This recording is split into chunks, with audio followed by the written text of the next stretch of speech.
Every day, you essentially pay your dues by doing the harder thing when it's the right thing to do. So, Eva, fan favorite of the podcast, how are you?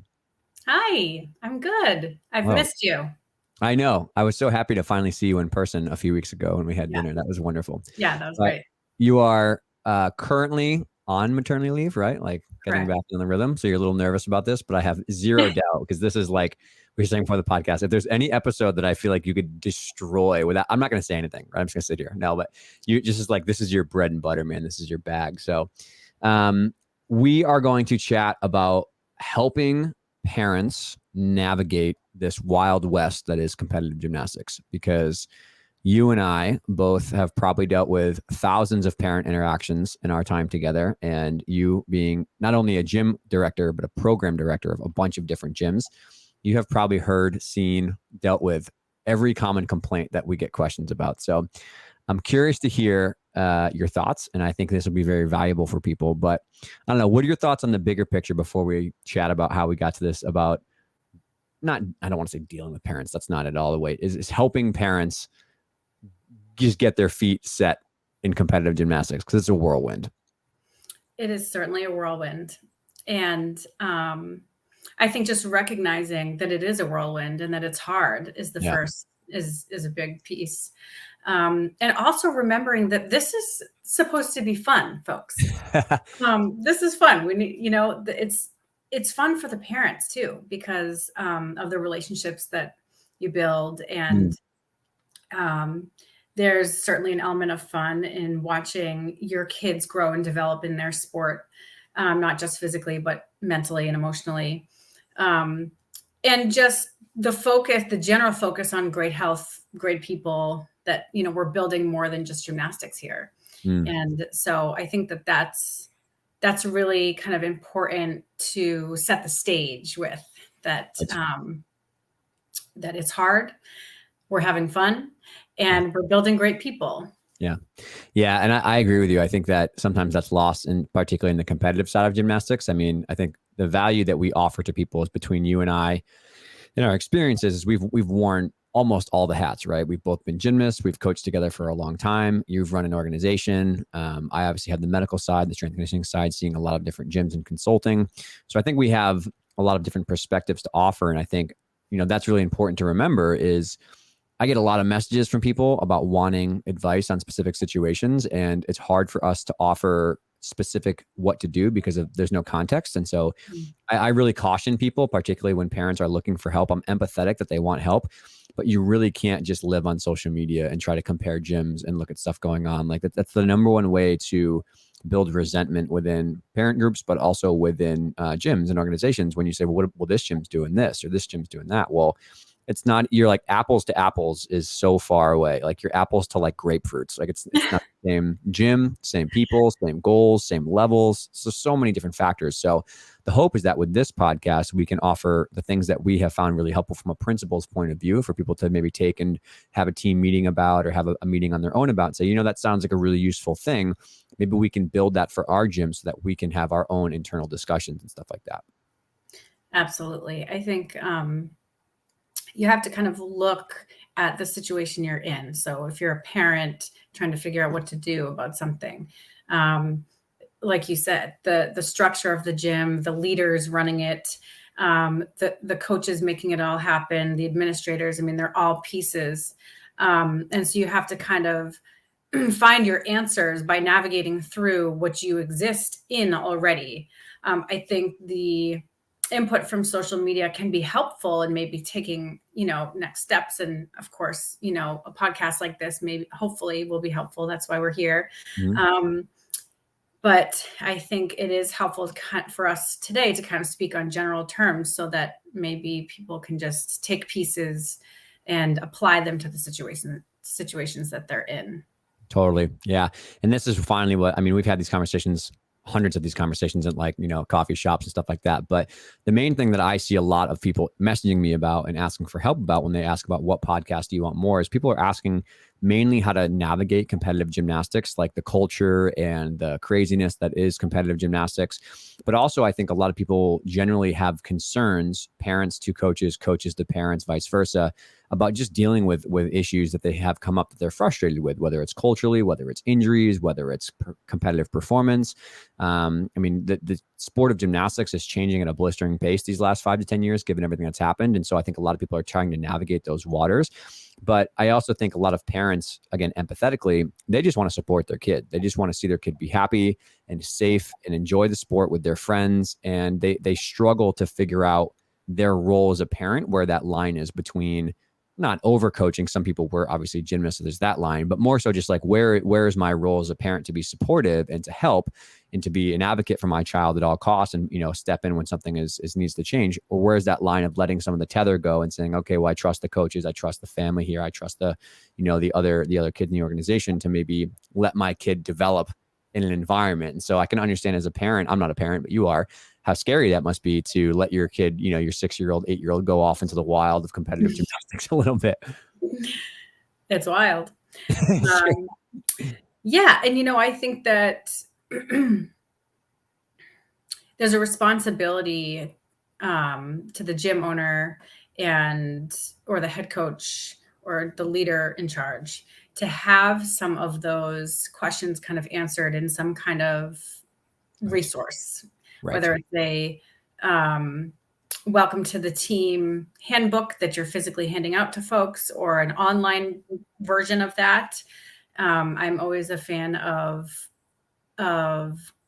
getting people together in a parent meeting. But I think that what you do first is you send information out about the basics. This is what you can expect. This is what's different from program to team or from compulsory to optionals. Help bridge the gaps with basic information. And don't assume that they just know. They don't actually just know anything. You have to really lay it out for them. And so when gyms don't have something like that to welcome their parents in, the parents just start feeling lost. And that's when the parent anxiety starts to bubble up. And then you're seeing them in your office and they're blowing up your phones and they're hanging over the wall, asking questions while you're coaching. And that's all coming from a place of, I feel like I need to know what's going on and I don't know what's happening. So you can prevent sometimes, most of the time, prevent some of that behavior by just giving them what they need up front before they even know that they have the question. And this is, I think, different and separate from your concrete team handbook that is the core of what you do. It is the end all be all kind of Bible of your program, so to speak. I think this is a very, very shortened version of that with very basic information. We don't want to scare them away just yet. There's plenty of that in the future. I think it's just about, hey, welcome aboard. And this is what you can expect. And here's what's different. I mean, we can talk specifically about, you know, what's different from program to team. I mean, if we're talking to parents right now, I would say expect a leap in financial commitment. Right. And so gym owners, make sure you're really laying out honestly what those financial commitments look like, not just the monthly fee, but how much is the leotard going to cost? How much are the warm-ups? What do meet fees look like? Some programs have an all-inclusive tuition where everything's rolled in. And so it's kind of, you know, a balanced billing process in that sense. But most gyms are, you know, everything's kind of a la carte. Like if you're going to this meet, you're paying this meet fee. And this is, you know, you grow out of your leotard, you're purchasing another one for $250. I mean, they're not cheap. They're not cheap at all. So Yeah. And parents of recreational gymnasts don't know that because they've been buying the $30 recreational short sleeve leotards forever. Sure. They've been engaged in either session-based programming, like 8 or 12 weeks. Some programs run month to month, and they just say, give us a month notice before you quit. or it's structured so that it can be more of a seasonal sport. Sure. In reality, gymnastics is not a seasonal sport. And I know that that's a discussion for another podcast with you, Dave. But it's an annual commitment. Right. So I would say that the number 2 thing to expect is an annual commitment. It's not an 8-week program. At the very least, it's an annual commitment, I think. Right. So you're signing up for team, and the expectation is that you follow through with your team commitment for the whole season, for the whole year. And I think that that's something that's maybe not always clearly communicated to families, especially when they make that move from program to team. Yeah. It's very good. And I think this is a really good thing to start with too, right? Which is like, I think the main reason we start with this part of the discussion is really nobody likes to be blindsided. I think you and I can agree that 80% of the conversations we have with parents around everything, injuries, move ups, financial stuff, all that, it comes from someone who maybe either both sides of the coin didn't have the information ahead of time, or maybe didn't read that information fully before. And then we're in the middle of season and like, well, why is Susie not moving up to level 6 when everybody else is? Or why does this meet cost this much? Or what did you mean that we have to do a summer programming of strength conditioning on top of this? Like, so I think that to start people off with really practical, usable advice is something that we've seen work really well, is almost having 3 layers here of support. So like you said, you have that team handbook, which is like your hard and fast, not rules, but just like the legal stuff, these are the actual expectations of our gym, and here's our policies, safety, reporting, like you said, the more like real hardcore strategies in place. That's more like your black and white things that you have to have legally and as a gym to run safely, right?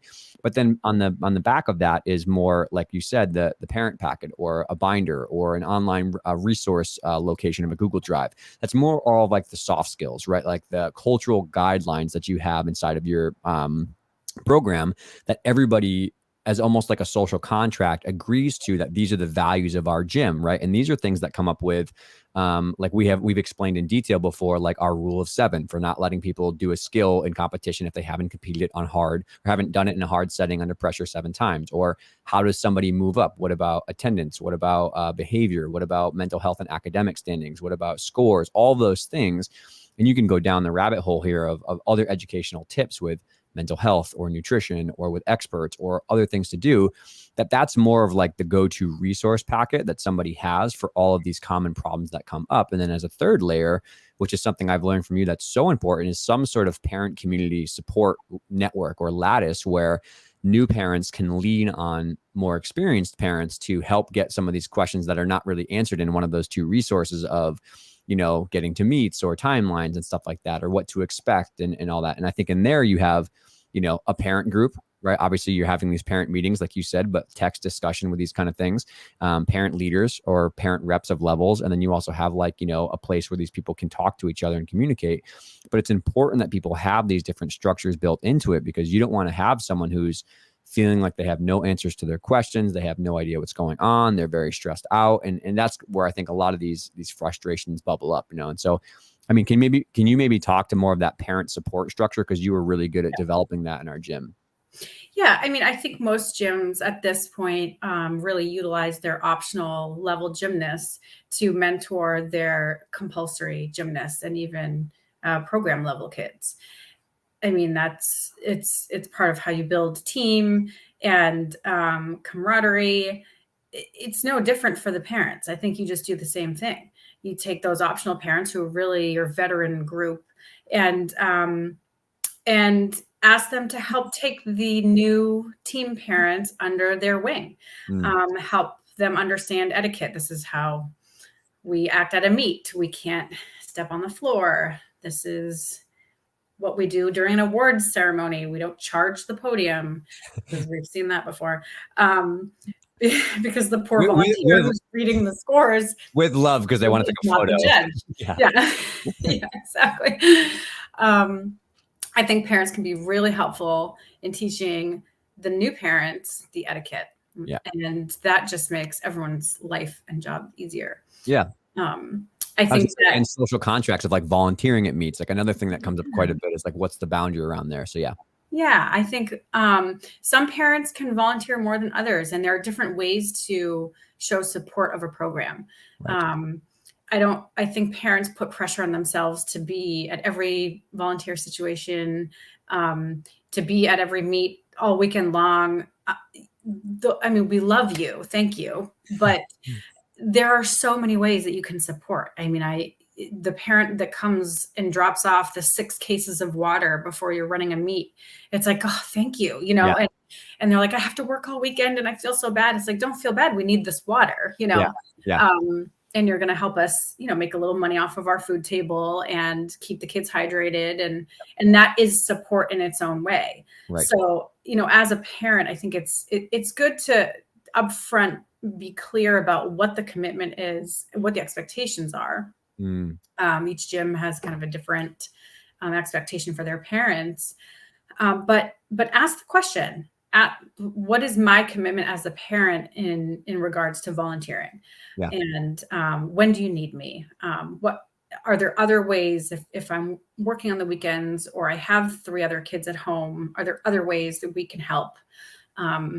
Sure. Sometimes we run a lot of meets in our gym, and some parents, we don't see them all meet weekend, but they're there all week helping us stuff baggies and print reports and make, raffle baskets. And that all is really, really necessary leading up to the meet. And so people can find different ways to contribute. And as a parent, you just have to ask the question and not worry so much that you won't fulfill.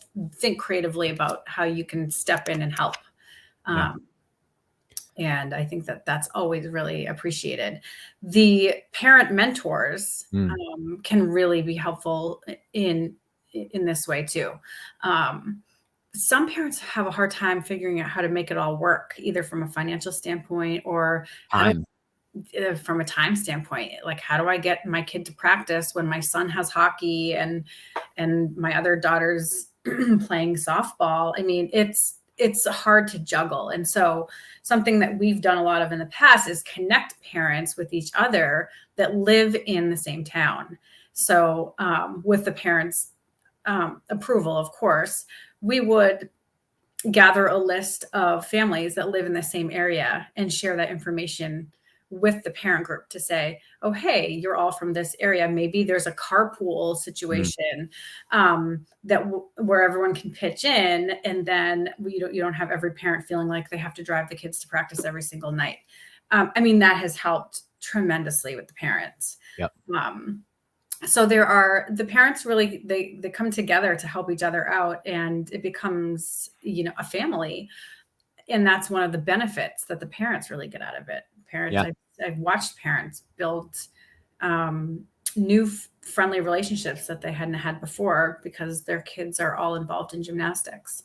Yeah. So, and the other thing too, I think is good there is also you have the parents can lean on each other for all those awkward in between questions that you don't know who's the right person. Like, how long for us, we're in Northeast, like, how long does it actually take to get to Goffstown, New Hampshire in traffic on a Friday afternoon? Like, should I go for an hour and a half? Should I not? Or like, where's the hotel that might be a good idea? Or like, what do you guys usually do after? And like, I think that those things are like quick and fast questions that a lot of parents enjoy having other parents to lean on in the same way that coaches have, coach to coach conversations that are important, or kids have, gymnast to gymnast conversations. Sometimes you feel more comfortable asking somebody who's been through it or is in that position than, and not wanting to bug someone or not knowing if it's the wrong discussion. And I think that leads to a really important point too, that also is important to establish up front.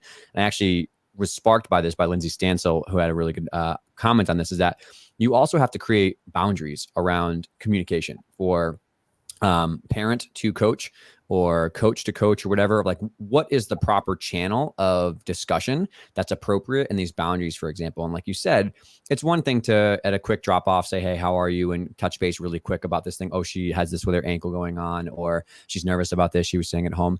It's very, very different to go into the gym and steamroll your poor head coach or someone with 47 complaints, or try to have a discussion in the middle of practice. Like, that kind of stuff is probably not appropriate, because like you said, as coaches, we're trying to get things ready. So you have to really say, like, no, we don't Facebook message coaches about problems, right? We email, we have a discussion with the head coach. Don't directly email or don't directly text the coaches. Try to go to the head coach or try to go to an email first. We'll get a discussion together. We'll find a solution for you. But it's not appropriate to text a coach at 11 o'clock at night with something for the next morning. It's not appropriate to Facebook message somebody like that. It has to go through the proper channels. But again, as a parent on the empathetic side of me, which is like, okay, well, if I had a 5-year-old daughter who was crying and upset, I'd want to help them right away. So what do I do? Do I email? Do I call? What is the proper channel here? And I think that helps people set up those communication pathways to make sure that their complaints are dealt with. And I think that is a huge topic on your agenda for your welcome to the team meeting. I think that's the biggest bullet on there. How do you communicate with us? Welcome to the team. This is how you communicate with us. Yep. And I think the proper channels may change depending on the subject. Sure. And so, like we were talking about before, if it's volunteer related, and I encourage if you're a gym owner or leader, to have parent representatives for each level. They become the liaisons between the parents and the administration or the coaches. Yeah. If it's a volunteer question, or we're trying to figure out how to get to the meet or where the team is staying, contact your level rep. Right. If it's a question about an injury, like, here are the proper channels, and here are the channels that you should never use. Like, maybe there's that list of, this is just a big X, right? Yeah. Like, we are not Facebook messaging ever to talk about practice and what happened. Twitter is not a good place to voice your complaints. Exactly. And to be fair, I understand the parent perspective here. It's easy for the switch to flick quickly to mama bear or daddy bear mode. Yep. And it's like the panic sets in, and you're like, I will find any way to communicate what I need to communicate. Because in that moment, when you're in mama bear mode, you truly, truly feel like your concern is at the top of everyone else's concern list. Right. And you will do everything in your power to reach the coach or reach the director. And you're doing it through all of the inappropriate channels because out of a sense of panic. I have to get this question answered, or my kid is melting down at the dinner table. I get it. I totally get it. I understand. But understanding that, these gym owners and head coaches are managing large programs, a lot of families, a lot of kids, and just a lot of athletes in general. So there's a little bit of triage that needs to happen on the administrative side. And for parents, just understanding that we do care about your question, and we do want to support you, and we do want to answer you, but we also are in the middle of coaching or in the middle of another meeting, and we can't just drop what we're doing to address your concern in that moment. And also that we're humans with emotions and lives outside of our job. Absolutely. That's the thing. And if you want your coaches to be great coaches for your kids, you have to give them space. Right.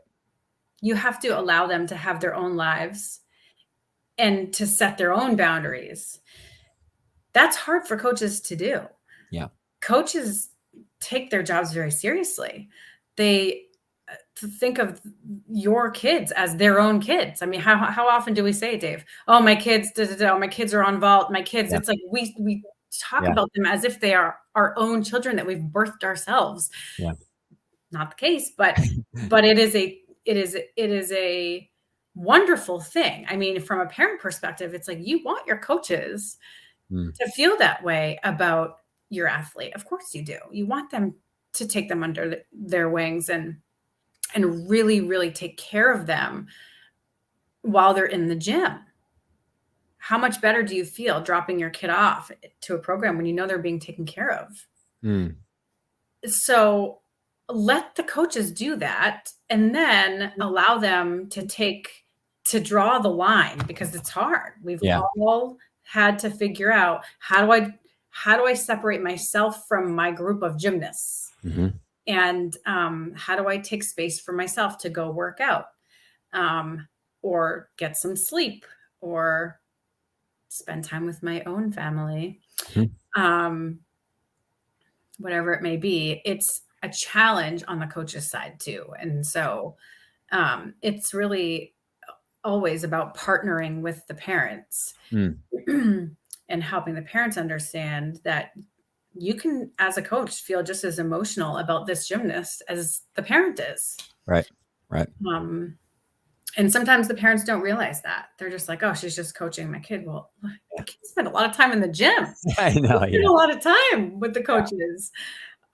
So we really take ownership of their success and their mental health and their physical health. And we care about their lives. And so it's easy for coaches to get defensive when the parents come flying in, bombarding with questions with a little bit of a judgy undertone. Yeah. And so if that's happening and parents are feeling like the coach is having a little bit of a snarky attitude, it's like, well, let's back it up a few steps and maybe understand where that snarky attitude's coming from. It's coming from a place of like, I care about this person too. I care about your athlete. I'm putting time into this, into your kid too. And so I think that the best thing parents can do is to approach the coaches in a non-threatening manner.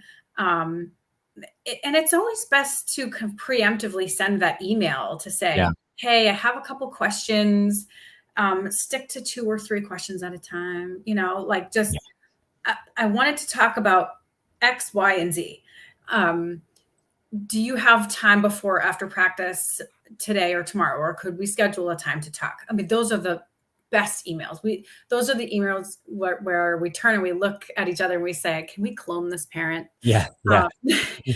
Because it gives us a chance to say, okay, I didn't even know she was concerned about X, Y, and Z, or, oh, I had a feeling that question about X was coming up.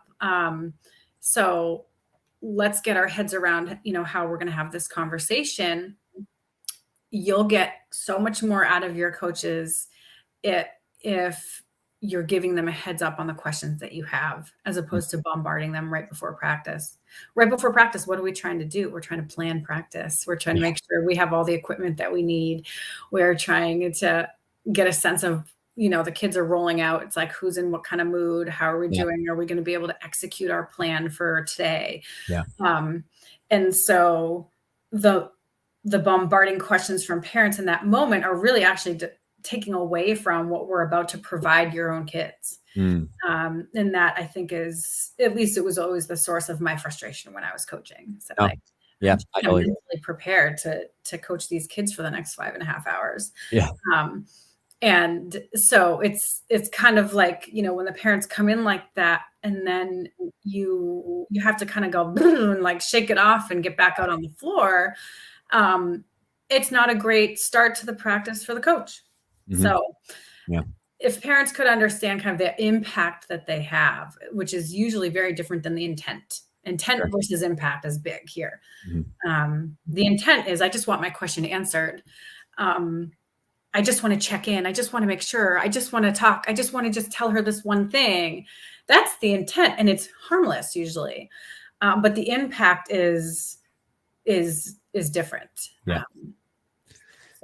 Yeah, very well said. And I think you were leading my point, which is, before we kind of go into specifics of starting compulsory levels and stuff, I think this really highlights something we had serious growing pains with. I'll put myself on the hot plate around communication. Is in order to be successful at your club gym program, between parents, coaches, athletes, medical providers, everybody, is you have to really be willing to have direct communication and really kind candor. So you have to be willing to be honest with people and direct, and not look the other way when there's stuff going on. Because one thing that we have learned, and I've seen in a lot of different things, is that not dealing with the issue and gossiping or talking behind backs, it is like the corrosive, toxic acid of culture.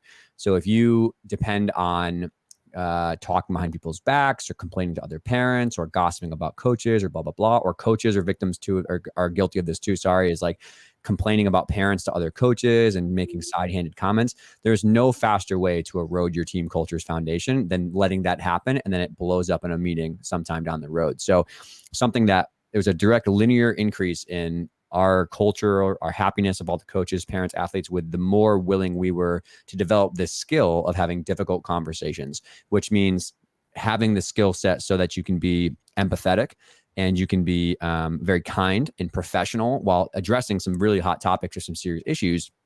Injuries, move ups, meet placements, drama between gymnasts in the team, or different things you see when you go out to other gyms.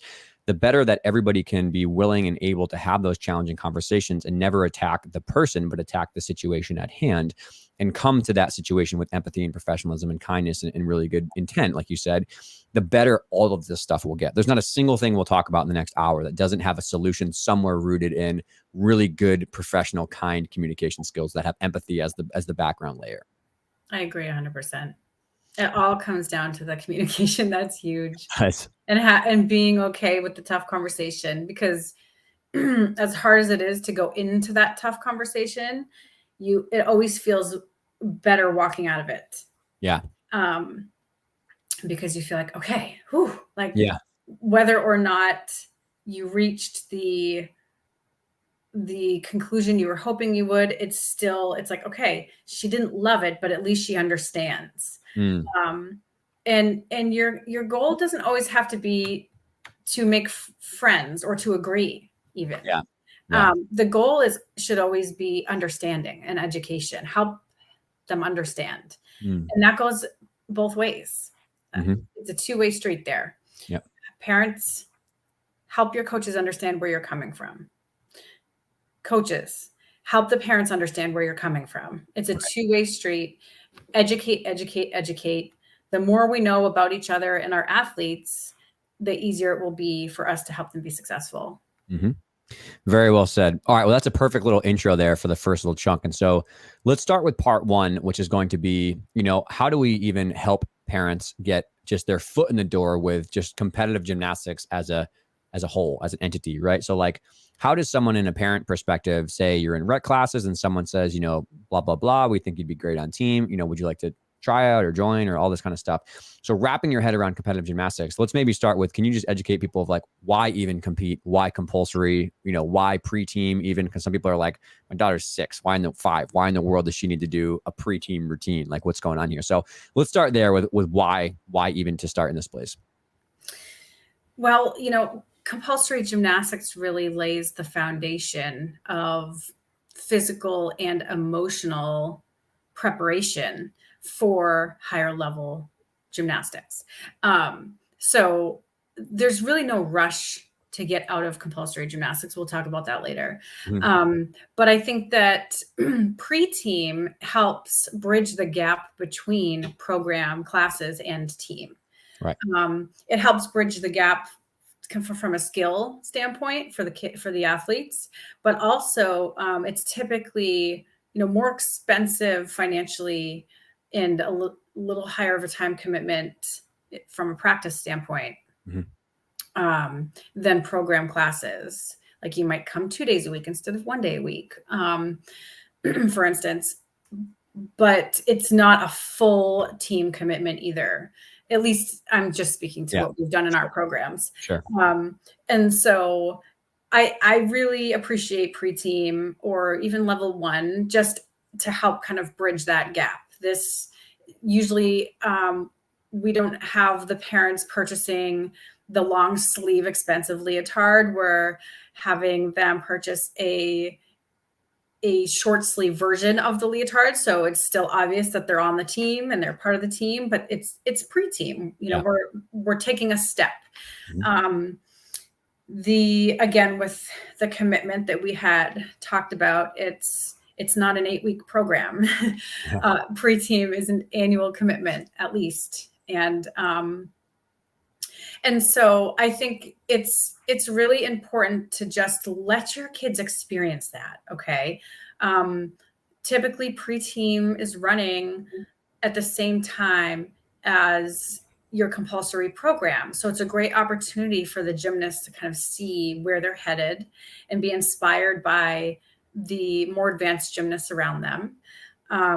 Parents, oftentimes the kids that are on preteen, like they may have come from morning classes. And where, the gym is a little quieter because the big kids are at school.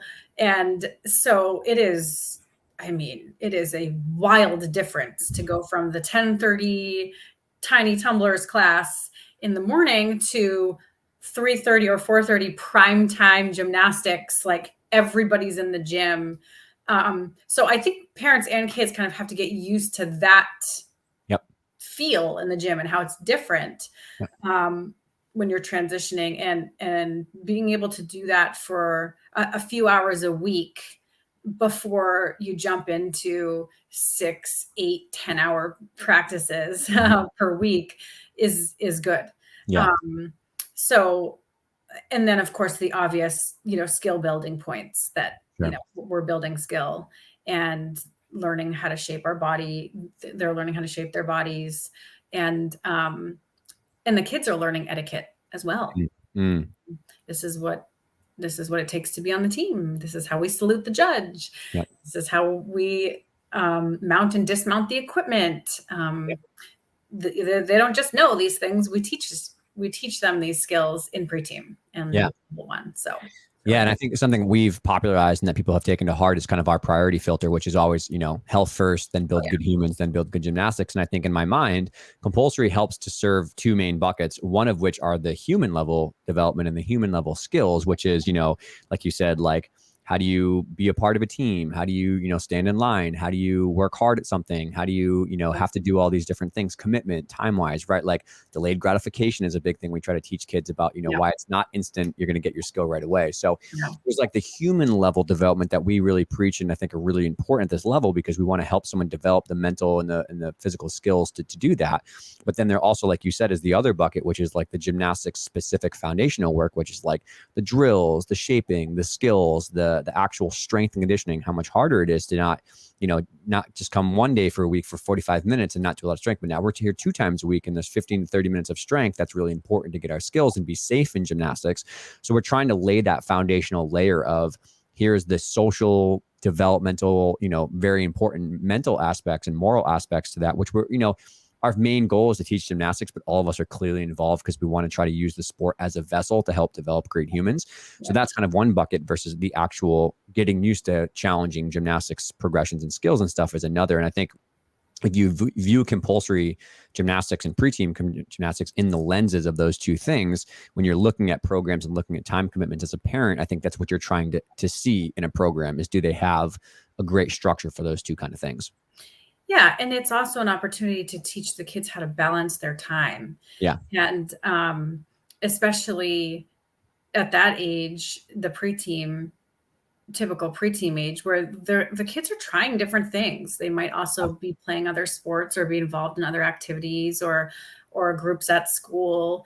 And or there might be religious or other family commitments. And so as soon as you start adding more practices a week, now you're adding more time and more commitment and teaching the kids how to balance it all is really, really going to help them if they stick with gymnastics. And as they get more advanced and they're learning how to balance a 3-hour practice every night with homework and having a social life and everything else. So this is really, where it all begins.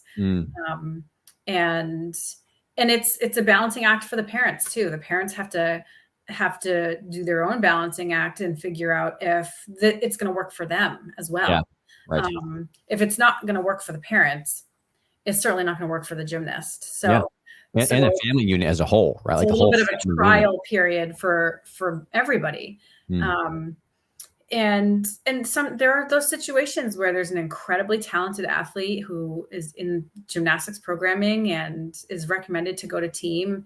And the parents are like, this is great. I'm so excited that she's good at this, but I just can't swing it right now. Yeah.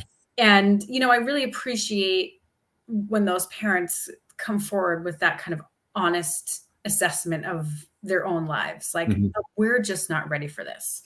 And And there could be a number of reasons why they're not ready for it. And I don't even ask, Yeah. if they want to tell me, that's great. But it's like, you know what? We're not going anywhere. When Yeah. you're ready and when she's ready, that's great. So I think for parents, it's important that you're asking these questions and you're kind of gathering the information before you make any promises to your kids. Very good point. And coaches, talk to the parents first.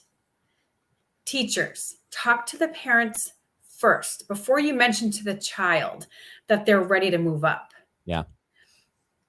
Run it by the parents, because the parents are the ones paying for the move up. The parents are the ones paying for the team experience, both financially and, the time driving back and forth.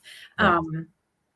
And so if it doesn't work for the parent, it's not going to work for the gymnast. So let's not get the gymnasts excited and then have the parents have to have that tough conversation at the dinner table. Like, I know that this is what the teacher or the coach said, and you're really great at this, and we'd love for you to have this opportunity, but we're not ready yet. Like, that is the worst it's tough. thing. It's painful. And so parents just won't do it. They Yep. just won't do it. They will suffer instead because they don't want to have to say no to their kids in that way. And then things start to fall through the cracks. So give the parents the respect of talking to them first before you're making any promises or getting their kids excited about the next step. Cool. Yeah, really, really good. And I think on the backbone of that, which is, so what can someone expect? So say they are a parent, and let's put it in real life, right? They got offered, or they're interested in team, and they're thinking about this decision, and they literally just Googled gymnastics team parent help, and they popped up to this podcast, right? So what can someone expect out of maybe practices and time commitments first? And then maybe we'll talk about what they can expect out of meets and all that kind of stuff. Yeah. Expect more practice time when they move to team. The more they're in the gym, the more opportunity they have to build their skills. It's really that simple. Yep.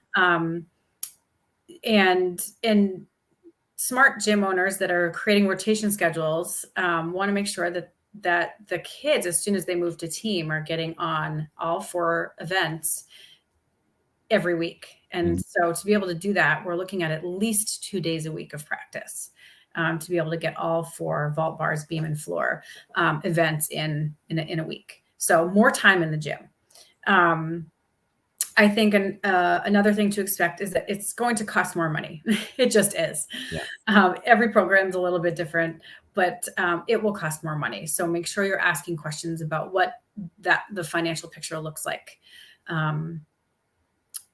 Also, and to give perspective on that, though, the reason it costs more money is because high quality instruction that's safe requires people who are trained and are there more often as well. And the facility has to be opening. Like, it's not, you have to keep the lights on. You have to keep the equipment safe. You have to keep everybody up to date. So it's not like you're just getting price gouged because we say it costs more. There's physical constraints around running a gym. Oh, absolutely. So it's not just like, capitalism at its finest.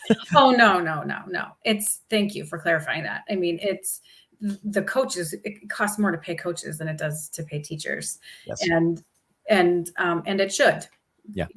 We're also paying to train the coaches, and we're paying to send the coaches to congresses, and we're paying to prepare the coaches in ways that maybe we're not the program staff. Yeah. And it's not that the program staff aren't prepared. It's just different, and it's at a higher level, requiring more money.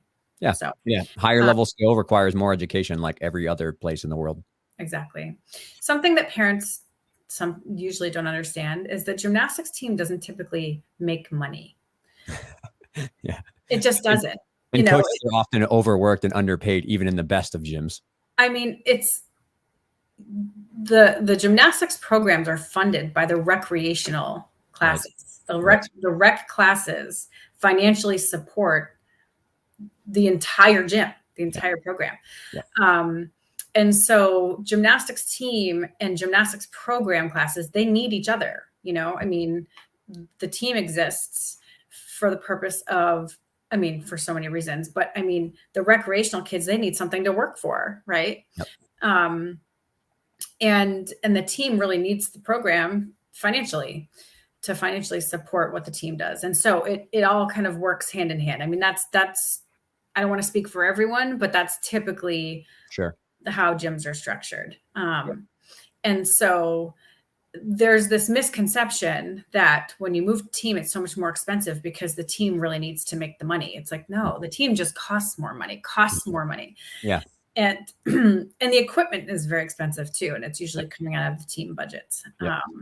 So yeah, I think another thing to expect is that your kids are going to become more committed. Yep. They're going to want to be in the gym more. Yep. They're going to be asking you if they can go to open gym. Yep. They're going to make new friends. They're going to want to organize sleepovers and play dates, and can we go to the movies with like suddenly you will be taking on a whole new community of friends that are probably from different communities. Up until that point, the kids are kind of maybe interacting with the other children in their neighborhoods or classmates. The beauty of gymnastics is that oftentimes it's bringing multiple communities together. Sure. And that maybe wouldn't otherwise be friends, wouldn't otherwise know each other. So that's definitely a wonderful, positive thing that can be expected. I would say that there's just a higher level of kind of physical commitment from the parents, whether that be from a volunteering standpoint or, it's less of drop your kid off. He or she takes the class, pick them up, and then get a workout in and then come back. Yeah, exactly. And so gymnastics is very emotional. It's very emotional, especially for the gymnast. So you're going to be hearing a lot about it at the dinner table. There will be a lot of questions before bedtime. There will be days as the kids start moving up through the compulsory levels where they appear to be exhausted, or they're kind of moving and feeling sluggish, and this hurts or this is sore, and maybe they're going to have to learn to understand the difference between pain and soreness. And I'll let you handle that piece, Dave. But there will be maybe some questions that your gymnasts are asking you that you don't have the answers to, because not every parent has a background in gymnastics. I have parents come in all the time that say, I played softball. I don't know what I'm looking at here. My daughter plays softball someday. I'm screwed. Yeah, exactly. Well, that's the thing. It's like, my son's playing basketball right now.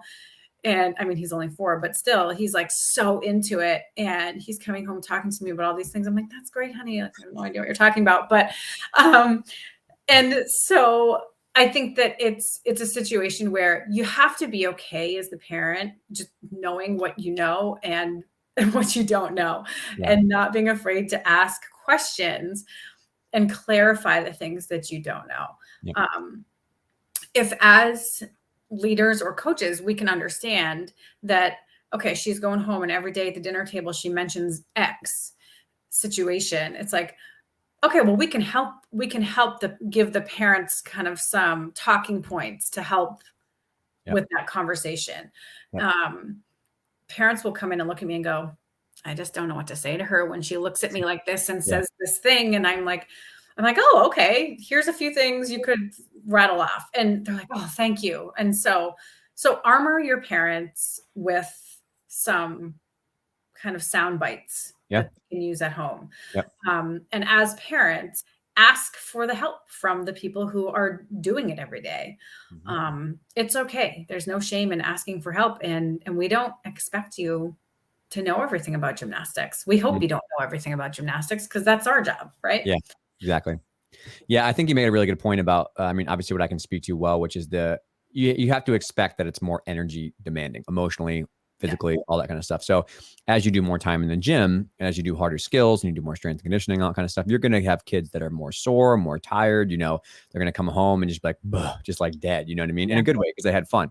So I think from a medical point of view and a strength and conditioning point of view, when I see parents who are struggling with this, is you have to realize that, again, this is a conversation for a very different time, but gymnastics is hard. It's a high force sport, even with the lower level gymnastic stuff and with some of that. So it comes with more demand on the body. And, that's why we try to be good about drills and technique and strength conditioning. But you're going to have kids that are definitely more sore and that are probably more prone to some overuse type stuff, because the sport is just challenging on a young body going through pre-puberty, which is typically this level, which is like 6 to 10 years old or up to 12. So yeah, you want to be on the lookout for, general soreness is just muscle achiness and fatigue and tiredness. It typically goes away in a couple of days, but pain and particularly growth plate injuries are something you really have to be careful of, because we want to be hyper aware of those kind of things and understand that it's a normal part of all sports. Gymnastics is definitely risky, but all sports are risky. So it's something that all sports deal with. But I think for parents, something that tends to resonate well is kind of like the rule of threes, right? So if you have an athlete who has very focal soreness somewhere for more than like 3 days in a row, you're typically scratching your head about what's going on there a little bit. If it's the third time you've had to modify or miss practice, whereas they say, I couldn't do my back walkovers today, or I couldn't jump on the floor today because of something, that's something you want to bring up to the person. Is like, my daughter said for 3 days, she couldn't really participate the way she wanted to. Is this something we have to rest or have a communication point around or modify something? And then generally, if the pain levels are more than a 3 out of a 10, right? So 0 is no pain, 10 is like, whoa, this is really bad. If someone's constantly complaining with 0 to 10 pain that's more than a 3 or 4, you're a little bit worried that you're maybe extending past your means and you have to modify something. And then also too, this is a rule of thumb generally, but if things are within 3 inches closer to a major joint, so knees, ankles, backs, hips, all that kind of stuff, you just want to have a communication point around that. So you can expect for it to be hard. You can expect for it to be challenging, but those things are what you want to have a nice open communication policy about, because honestly, just doing that, having a culture where people are open to modify and learn about things, you can save a lot of these cranky growth plate injuries from starting. And the last thing I'll say to expect an absolute roller coaster.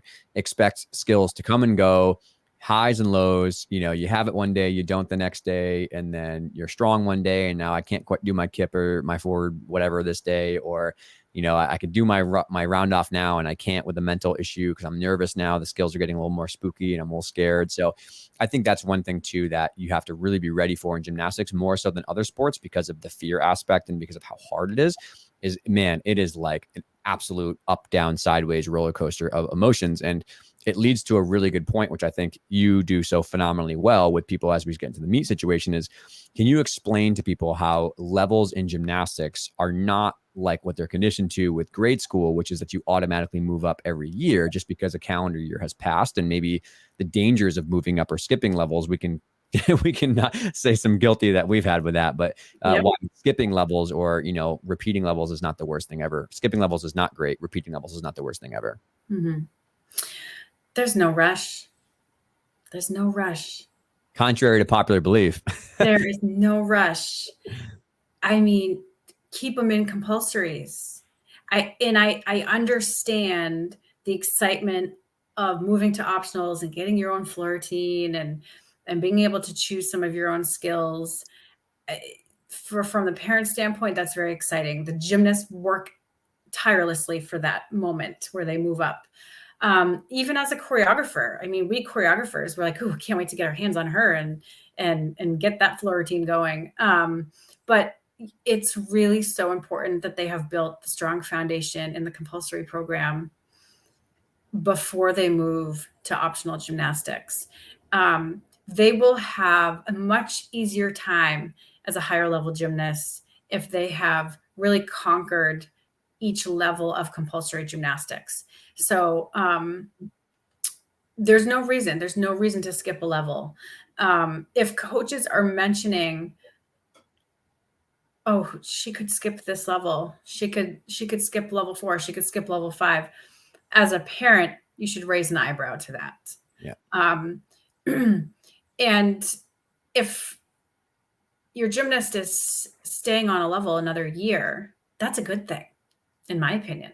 I think it's just more time to build the basics.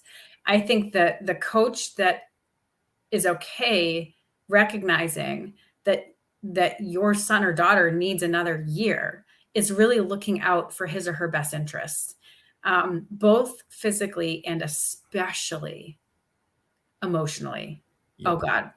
I mean, we've seen it, Dave. We have seen the kids who physically keep it together and emotionally crumble to pieces because we've moved them up too quickly. Mhm. And we've also seen the other side of the coin where they might have been emotionally ready for it, but their bodies physically broke down because they weren't ready and they were throwing skills they weren't ready to do. So, so it is not like moving up in school. It's not like we're staying back in second grade because we didn't pass the second grade. It's not apples to apples. So everyone needs to drop that analogy. It really truly is different and separate from moving up every year in grade school. It's about building the foundation, and every gymnast has a different journey in gymnastics, and that journey should be respected by every human involved in the process. Yep.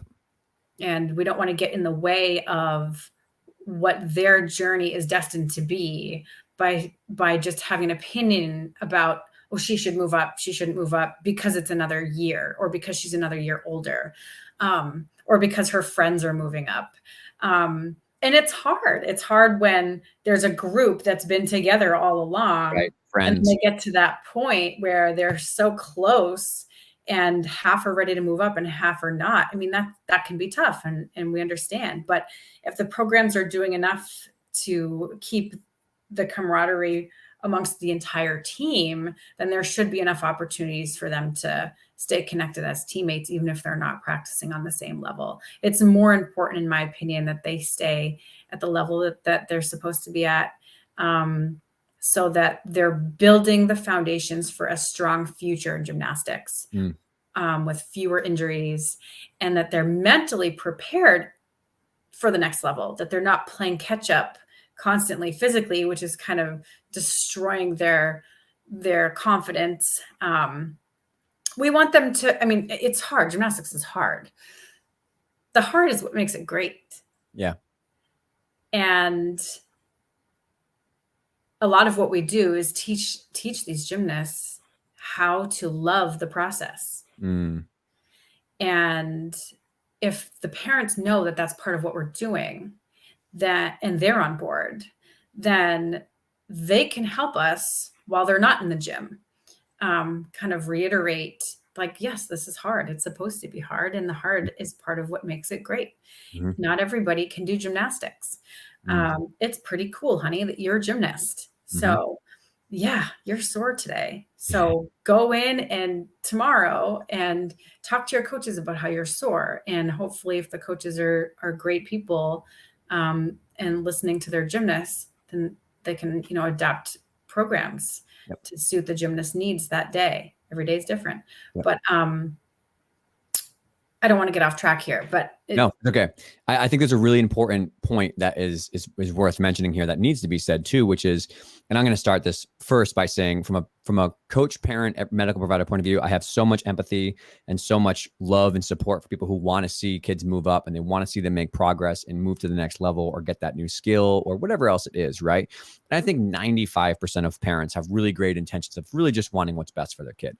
But I think it's really important, back to what you said, is to think about the intent and the reason behind why you're asking someone to move up or why you're trying to put that into the ecosystem of conversation. Because again, in most people, it's generally because they want to see them reach their potential and they're excited that they've worked hard and they're ready to move up and they've worked so much that they're ready to go up. But you have to be honest and brutally just in the reality of our world, which is that so many times, I think with parents or even with coaches getting exciting, is that move ups and new skills or competing really hard skills at a young age starts to get a little murky about status and about social media attention and about dinner talk, right? Like, well, look at how good Susie's doing at level 6, blah, blah, blah, in her meet. And it's cool. You're excited for your kid.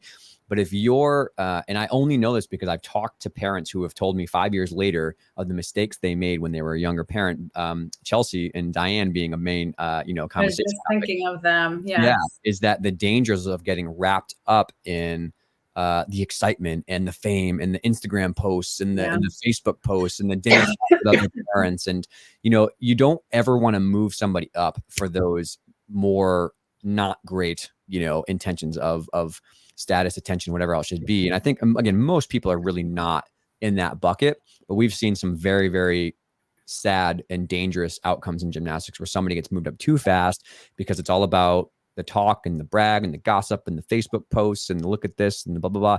And, it gets to that in competitive gymnastics, higher level with college scholarships and stuff. But please make sure that when you're talking about move ups or skills or competing stuff, that you're going back to that priority filter, which is why it's so foundational to our program, is what's the healthiest decision first, mentally, physically, and emotionally.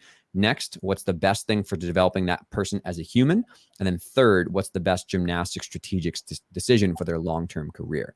And I think if you always move through that filter when you make the decision, it's clear at the very end what the right choice is, right? If you get through that second part and you start to get that icky feeling in your stomach about like, she might want to do it because her friends are moving up or because she has the skills to ready. But like, if we move her up, like, man, it's going to be so much pressure on her. And she's not quite developed yet in terms of managing her time and managing things. And so maybe we'll just wait one more year. And if we move up to level 6, a year behind people or around people, like, who cares? So I would just want to point out to people that be really, really careful about the intention behind a move up and holistically thinking about the athlete before you say, we're going to skip a level or jump a level or move up right away. And I'm thinking about the podcast with Chelsea and Diana. And one of my favorite points that Diana made was, what's the end game? Yeah. She might have said it a little bit differently, but I think you were right. She kept saying, as a parent, when your kids are young in the sport, stop and think, what's the end cap here? Like, what are we looking to achieve at the end? Is it college gymnastics? Is it a strong high school gymnastics experience? Is it, what is it? What is the end game? Because what I can assure you of is that you don't want your athlete injured and miserable and resenting the sport of gymnastics. And we've seen, unfortunately, far too much of that because there was the push from whomever to move them up so quickly. And so, and they just burn out. They burn out and they get tired and they start resenting it. And then they don't want to come back to the gym. And that is the worst. So that should never be the end game. I can't imagine it would be any parent's wish for their child.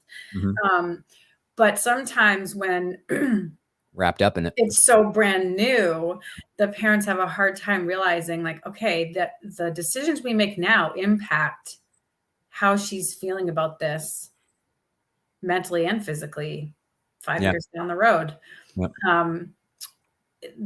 Just like the coaches in the gym, the way we train the kids now is going to wildly impact their physical bodies 5 years from now. Are they even going to be able to physically do college gymnastics, or have we destroyed them completely before their bodies were even developed yet? And so it's the same thing for the emotional piece of gymnastics, that we have to really consider the emotional piece as well.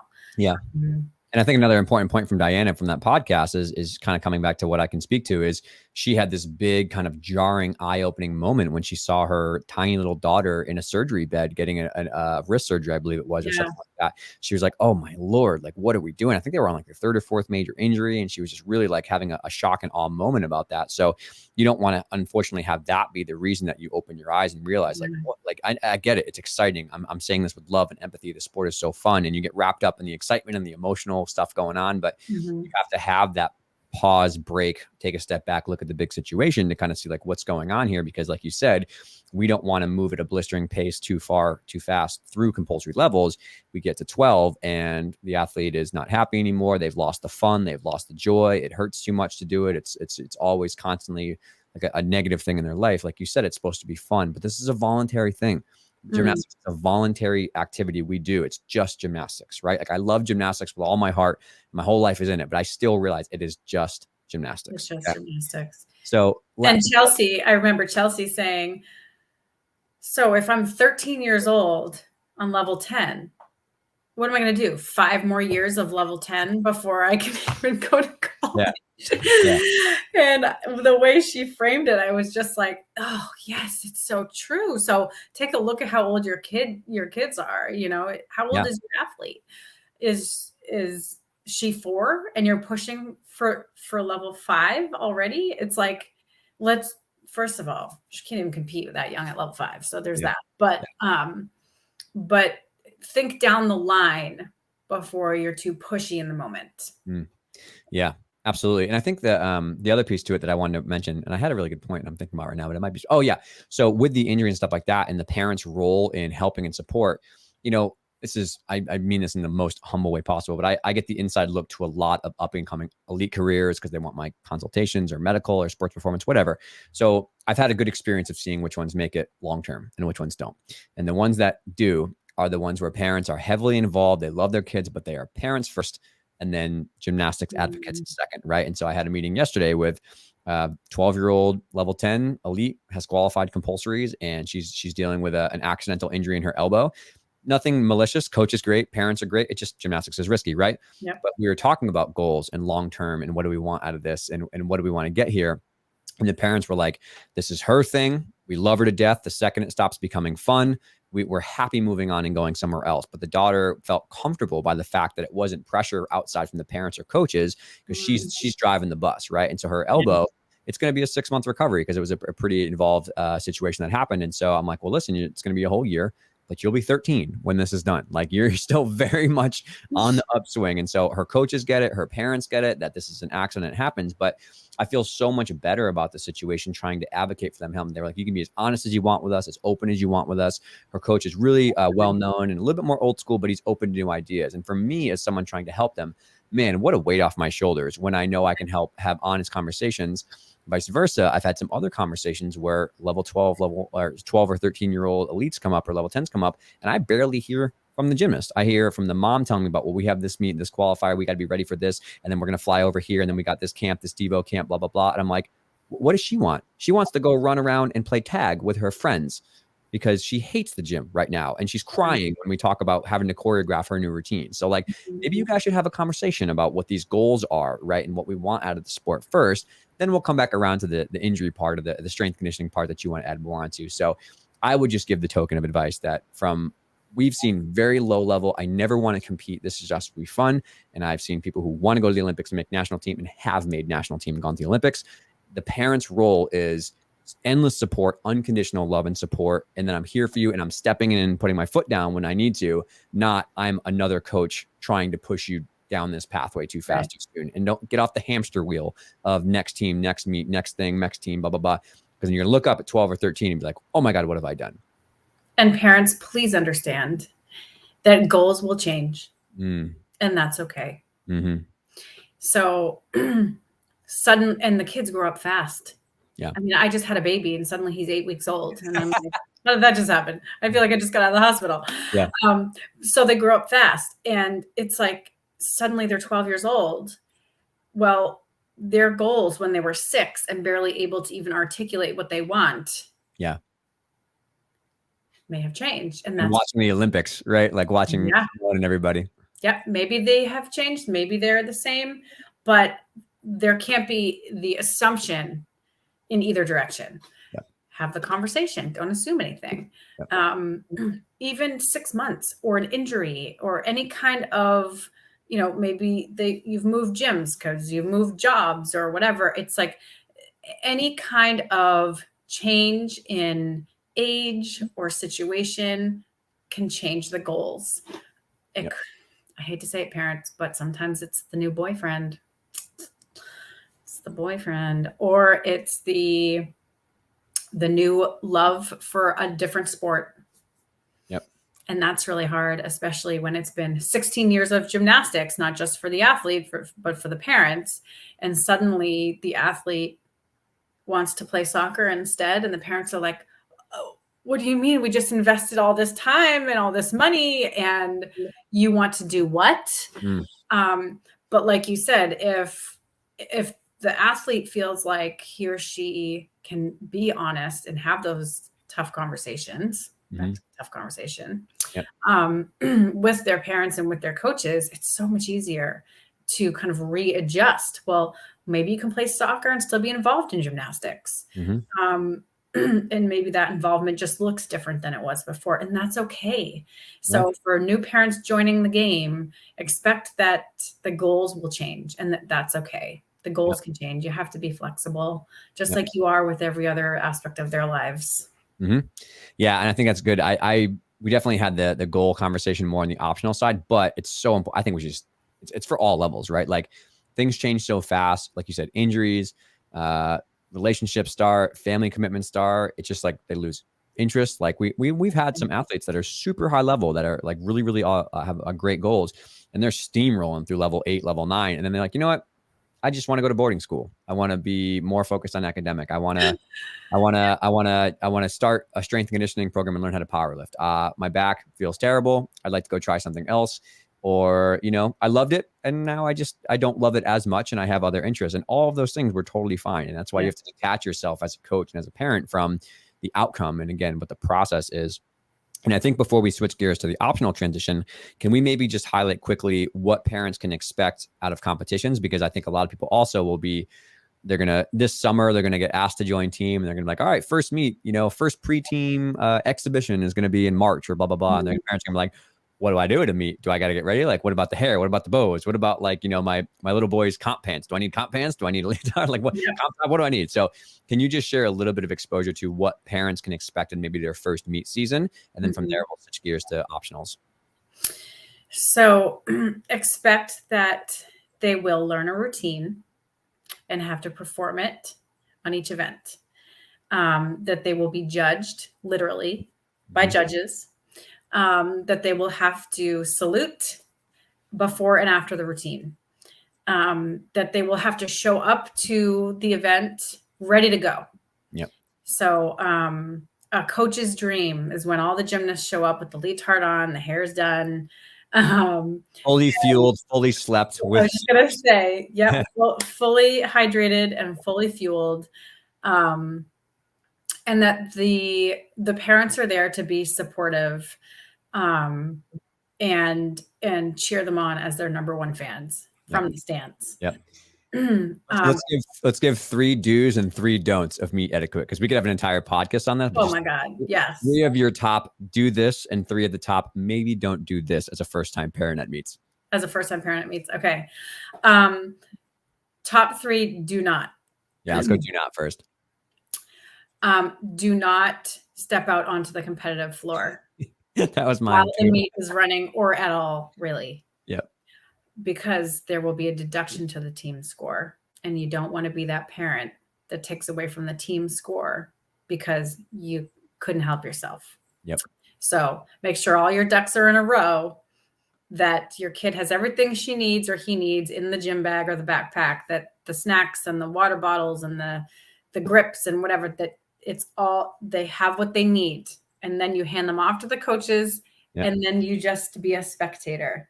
Yep. Don't step on the floor. Yep. Okay. Talk to the coach if there's an issue. Yep. Number 2, don't talk to judges. Don't question the judges. Yeah. Every judge is viewing your child's routine out of a different lens because they're all different humans with different eyeballs, and they're looking at the gymnastics with their experience and their education as judges at hand. Every judge has a different pet peeves, different things they like to see. They're all following the same code, but some are more stringent than others on particular things. You may have the gymnast who is like textbook, looks just like the book, right? Beautiful, beautiful to watch. Perfect execution of every skill, but maybe the judge is looking for more flair, more artistry, and your gymnast is very mechanical. Doesn't mean that she's not going to score well in front of the judge that loves the technical mechanics. Okay. So understand that judges are judging from their vantage point, and you as parents are not to question their judging. Yep. Don't do it. Yep. Number 3, no yelling at volunteers when you're at a meet. The volunteers are there to help. They're not in charge. Yeah. They're not in charge. So I know that you really wanted that bag of popcorn at the food table, but the fact that they're out of popcorn is not that poor volunteer's fault. Or the front row in the seating department. The front row in the seating department, it's not the maintenance person's fault that the front row is taken up. Okay. The person charging admissions at the door was told to stand and charge admissions at the door and collect X amount of dollars and put it in this cash box and give it to this person when you're done. They are not charging the fee personally. Okay. Yep. So please don't walk in and scream and yell at the poor admissions person about the $5 entry fee. I'm also thinking about their the person, decision. the poor high school athlete who's highlighting check-ins. It's not her fault that the time of warm-ups is miscommunication or the session time is wrong or something. Correct. It's not her fault. So don't kill the messenger. The other one I want to add in too before we go with do's is do not ever coach from the stands during a meet. Do not yell, point your toes, or make sure you set, or, you know, blah, blah, blah. Like, that is the coach's job, for better or for worse, to deal with the gymnastics in front of them. Because the moment a parent starts giving corrections from the stand, the athlete implodes because they're stuck between the tug of war of what their coach is telling them to do and what their mom and dad telling them to do. So never, ever, if you see something that's like, oh, well, you know what? Ride it out, man. Ride it out. And at the end, not even at the end of the meet, you can be like, all right, no, we're going to let this sit. We'll talk about it on Monday. Can we get an email or chain going to figure out how to do this before? Do not try to coach from the stands. It is, and this is coming from the care of the athlete and the safety of the athlete. Yeah. Meets in particular, first meets, are so stressful and so overwhelming and so much happening because they're trying to figure out how to do all the things of where to rotate and what to do in a timed warm up. And my leotard gives me a wedgie and my hair doesn't look good. And I'm so nervous and I'm with my friends. The last thing they need is another squawking from the bleachers about make sure you hit the floor tight or make sure you get your arms back. So you could have been a friggin' Olympian. I don't care if you're Simone Biles coaching her daughter at the next possible world meet, right? Like, your coach is a coach and you are a parent in that situation. In the same way that I wear the hat that I'm a medical provider when I'm in the clinic and I'm a coach when I'm inside the gym, it's neither here nor there. So I want to point that one out, but let's go on the positive side. That's huge. That's huge. I mean, just to add to that quickly, it's like a lot of what coaches do in practice is work with their gymnasts on how to communicate with them during the meet. The coaches aren't allowed to make corrections during the routine. And I have watched judges take deductions when parents are coaching the kids. Yeah. No coaching the kids during the routine. Now, before and after, that's different. But the coach and the athlete really need to get into the zone together, into their little bubble.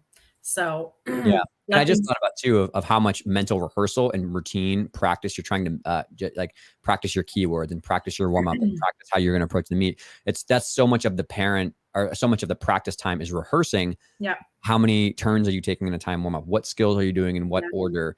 And I think that's so important to maintain safety wise, the same exact thing you do all the time. And the parent's voice just gets in the way of all of that. So like a nuclear bomb. You're just absolutely popping their focus bubble when you're shouting from the stands. So I'm so glad you said that. And again, with empathy and with love, because if I had a daughter who was coaching, I would be so nervous and I'd want her to do well. And I'd be so on top of the same thing. For sure. I'm like an emotional pariah for the girls that I coach too. So I totally understand. But okay, so let's go with do's. What are 3 really important do's for parents that are approaching their first meet? So I think the number one thing is to help set your child up for success. And that involves making sure that they've had a proper breakfast, lunch, or dinner that's truly going to fuel them for performance, that they're well hydrated and that they've gotten a good night's sleep the night before and previous nights. You know, the accumulation of enough sleep is really important leading into a meet. That you have expressed to them verbally your unconditional love for them and commitment to them in their gymnastics, and that it's that you're not throwing scores out there. Well, I can't wait to see that 9-2 today. Or, we got to get above the 8.6 you got last time on balance beam. Stay away from the scores. Yeah. I think that it's more about encouraging them to do the best they can that day. I agree. So positive encouragement, setting them up for success. And when you're in the stand, when you're there in the stands, I think you just do the best you can to be supportive and helpful while you're there. And at awards, I think awards are a big deal. You see the athletes up on the award stand always looking for their parents' approval. It doesn't matter if your athlete is first place, fifth place, 12th place. Encourage them. If they're upset about being in 12th place, for instance, I don't think it's always necessary for parents to be like, what do you mean? You did great. Go 12th place, because that's not always genuine. Yeah. But you know what, honey? You'll get back to the gym and you'll figure out how you can do better next time. Yep. Or you could just keep working, or find the, well, you stayed on the beam. You had a lot of wobbles, but you stayed on that beam. Maybe find something simple that's not like a technical gymnastics correction where you'd be overstepping boundaries that will at least help them see the bright side of what they did if they are feeling like it wasn't a great performance. If they're on top of the podium, encourage them to congratulate everybody else. That was going to be my do, is cheer for not only your gymnast, but cheer also for other gymnasts on the team and the other gymnasts from other gyms. And the parents are modeling that for their own kids. Yeah. We'll make that do number 2. It's so important. Yep. Because when the really good friend / teammate, who your child is always neck and neck with,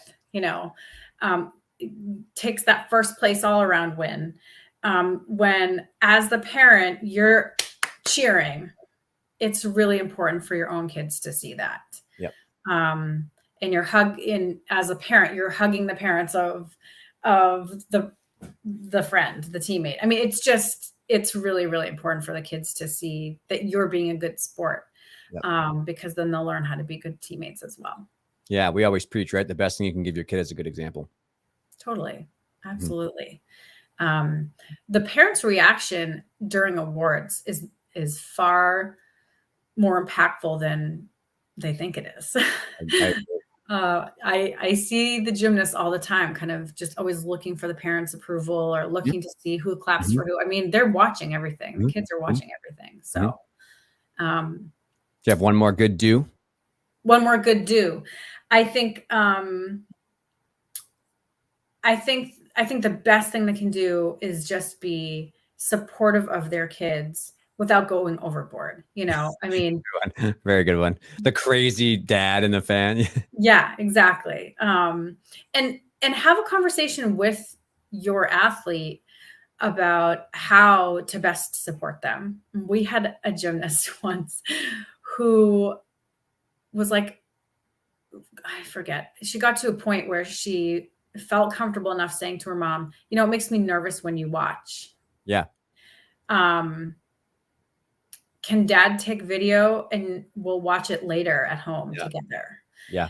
And at first I remember her mother was like devastated, that, she was going to let dad take video. And she literally asked that her mother step outside of the double doors while she was competing. Yeah. But, and I had coached the gymnast a little bit at that time to say, well, why don't you offer to make it a special thing where you guys watch the video together? Right. Would you feel better about that? She's like, oh yeah, that would be fine. I mean, once there's video, it's on record, done. Yeah. And so it became something that they really enjoyed doing together. And mom could finally kind of get her head around it. I'm not sure why it was mom that made her so nervous, and who knows, but if the daughter didn't feel like she could come forward and say that out loud to her mother, then she may have not had as great a competitive experience as she did. And so leaving those lines of communication open with your athlete is really important about, like, what do you need from me as your support person in the stands during a meet? Yep. And, you know, the answers might change as they grow older and move through the levels, but at least being able to talk about it will help parents set themselves up so that they feel like they can be a successful parent in the stands and do the right thing for their kids. Yeah. And then I think my parting last do is please do leave the meet at the door. I think whether you come in, you had the meet of your life and you, I don't know if you won or you dominated, you hit 4 for 4 or 6 for 6, whatever, or you literally had the worst meet of your entire life. I think you should leave the end results at the door outside of congratulation and some stuff here and there and just move on. Go get food, go have dinner, watch a movie, go to bed the next day. For the weekend in particular, don't bring it up. Don't talk about it. Don't, because, you know, most gymnasts are already replaying whatever happened, good or bad, over and over and over in their mind. They're talking with their friends about this. So I think, and a lot of times what I see go really, really well is when they can kind of take their gymnast life off and put it on in the shelf for a day or two and not have to think about it before they come back to the gym on Monday or whatever else it is. So I think the best parent examples I have seen are when someone is really able to put it at the door and move on and go do something with the family or something not related, watch a movie, go to dinner, whatever, and don't keep bringing it up, good or bad. I think it's good to enjoy the moment or, you know, address the challenging emotions with maybe a not great performance. But after that, just wipe your hands of it for a couple of days and let it kind of be something you come back to. It's probably really raw if it's negative and it's really emotional. And if it's really, really great, it's awesome. But we never want to let someone become too high on their own supply and like praise them to the end of the world just because they had an outcome that was good. We always want process-oriented, goals or process-oriented motivations, I should say. So Let's share a quick personal story. Yeah. I remember being at like a state meet, level 5 or 6. I mean, I was pretty young, and we were told not to go swimming in the pool before we competed because the water would get in our ears and would throw off our equilibrium and hard to stay on the balance beam. Well, I didn't listen and I went swimming anyway. And I fell off the beam 5 times at states. Beam queen fell off the beam 5 times. And for some reason, I was expecting my mother to be disappointed. I was tragically disappointed in myself. But you know what she said to me? I said, I can't believe I fell off the beam 5 times. I can't believe, you know, and I'm kind of ruminating about this. And she looks at me and she says, well, what can you do differently next time? Like she put it back on me without giving her own 2 cents because she didn't really have a 2 cents. She doesn't know the sport of gymnastics. Didn't know the sport of gymnastics. She kind of put it back on me. And I just looked at her and I said, next time I won't go in the pool. She was like, you went in the pool. And so, but it just, you know, I'll never forget that moment because it was one of those situations where it's like, okay, yeah, what can I do differently next time? You know, even though I went in the pool and I wasn't supposed to, if it's not about going in the pool and it's about like, what can I do? I'm not happy right now with my performance. So what can I do to make it better next time so that I feel better next time? I feel like, you know, I give my mom credit because I appreciated that question. Probably not in the moment, but I appreciate it now. As opposed to her saying, well, why don't you just do this after this? Or why don't you blah, blah, blah. So anyway. Yeah. Well, I'll share a really important story too. That I think is important for coaches and for parents to hear is, it is shocking how terrible I was at pommel horse. Like I was awful, terrible, like literally yeah, it's okay. It's going to come back. We're going to loop into a positive. And I knew this from the beginning, right? But when I was a young gymnast growing up, I was good at floor. I was good at vault. So those were like I felt good about those. I was really excited to compete those events or train those events, but not so much pommel horse. And I have an amazing coach, Tony, who I literally think is the only reason I stayed in the sport. But Tony gave me the same handshake and the same congratulations or just met me at the event, whether I literally just went won regionals on vault, which happened one year for me, for my age group, or whether I fell 5 times at regionals on pommel horse. And I can remember being on pommel horse and just being like, dear God, let this end. I don't want to do more skills. Just let this go over. Right. And Oh. to one point to where the judge, who I've talked about this already, the judge actually like questioned whether I was going to keep going. He was like, do you want to go? Do you want to get back up and do another skill? Like, he was just like, do you want it to be over? But Tony always shook my hand the exact same way, whether I had just done a vault that won regionals or whether I literally barely made it through a pommel horse routine. And I think it goes back to your point of unconditional support regardless of outcome. And I think that's so important for young kids in compulsories, particularly, to have the coach that high fives them or gives them a side hug or shakes their hand or says, let's just move on and let's deal with it. So I think parents need to take that to heart too, that when the meet ends and they come to see you, whether they just literally won everything when they won the Olympics, or whether they literally just had the worst 2 hours of what they think is their entire life at that moment, same hug, same support, same unconditional, no matter what. And I think people undervalue the impact that it has. I think that in the moment for me, I felt like the world was caving in because I knew everybody was watching me. So, that's what my mind told me, is like, everybody in the meet is watching me bomb, let alone there's 17 other kids going, other events. Nobody's watching me. Nobody even knows. But in my mind, it felt like the world was caving in on me sometimes. And I felt like having him to go to was a good little safety bubble to get through that awkward, hard feeling together. And then obviously on the good moments, he was there as well to celebrate. But I think it's so important for parents and gymnasts to be there unconditionally, regardless of whether it's the best moment of their career or literally the worst possible moment in their entire career. And your coach probably did that because he knew that your level of care and effort was the same. Sure. You tried really hard Yeah. and won vault. Yeah. And you also tried really hard and fell 5 times on pommel horse. And so, it's that feeling from the coach's standpoint, or even the parent perspective, that he's really working it. He's grinding it hard. And sometimes it works out and sometimes it doesn't. But either way, we're applauding the effort, and we're applauding the passion that goes behind it. Yeah. I think maybe an exception for parents would be if there's a situation where the athlete was being disrespectful or quits in the middle of the routine. Totally. And then maybe that's different. As a coach, we know we're maybe not given the same handshake in that scenario. So anyway, but I agree. I like that story. I haven't heard that one yet. The lessons from that are, 1, effort over outcome, and 2 is human level versus gymnastics skill level problems, right? Like human level discipline and all that kind of stuff, or like what Gretchen Kerr calls them natural consequences. So natural consequences to being a jerk in a meet and saying something like that, or pouting and crying and stomping off and stuff like that. Very different than tried my best, still fell 5 times. So that's a really good way to kind of wrap up the second part there, which is going towards the compulsory side. So let's shift gears and maybe talk about optional transitions, and then we'll kind of go into some challenging cultural situations that dealt with. So I think now we're talking about the parent who is moving up from the compulsory, all the routines are the same, and now we're moving up to optional level.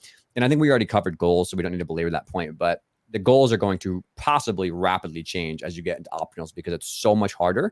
And the age of sometimes when this happens is getting into like maturation, and high school starts to happen here and some other stuff. So go back to that, constantly revisit goals. We try to meet with people on a half-year basis of everything good, everything going well, goals still the same. And then on the end of the year basis, just checking with people. And then obviously a bigger discussion happens with everybody, but we don't need to go back down that into the goals, but just make sure they're aligned between parents and coaches and gymnasts straight up, and that you're not going to be negatively on somebody if they change their goals. It's totally fine.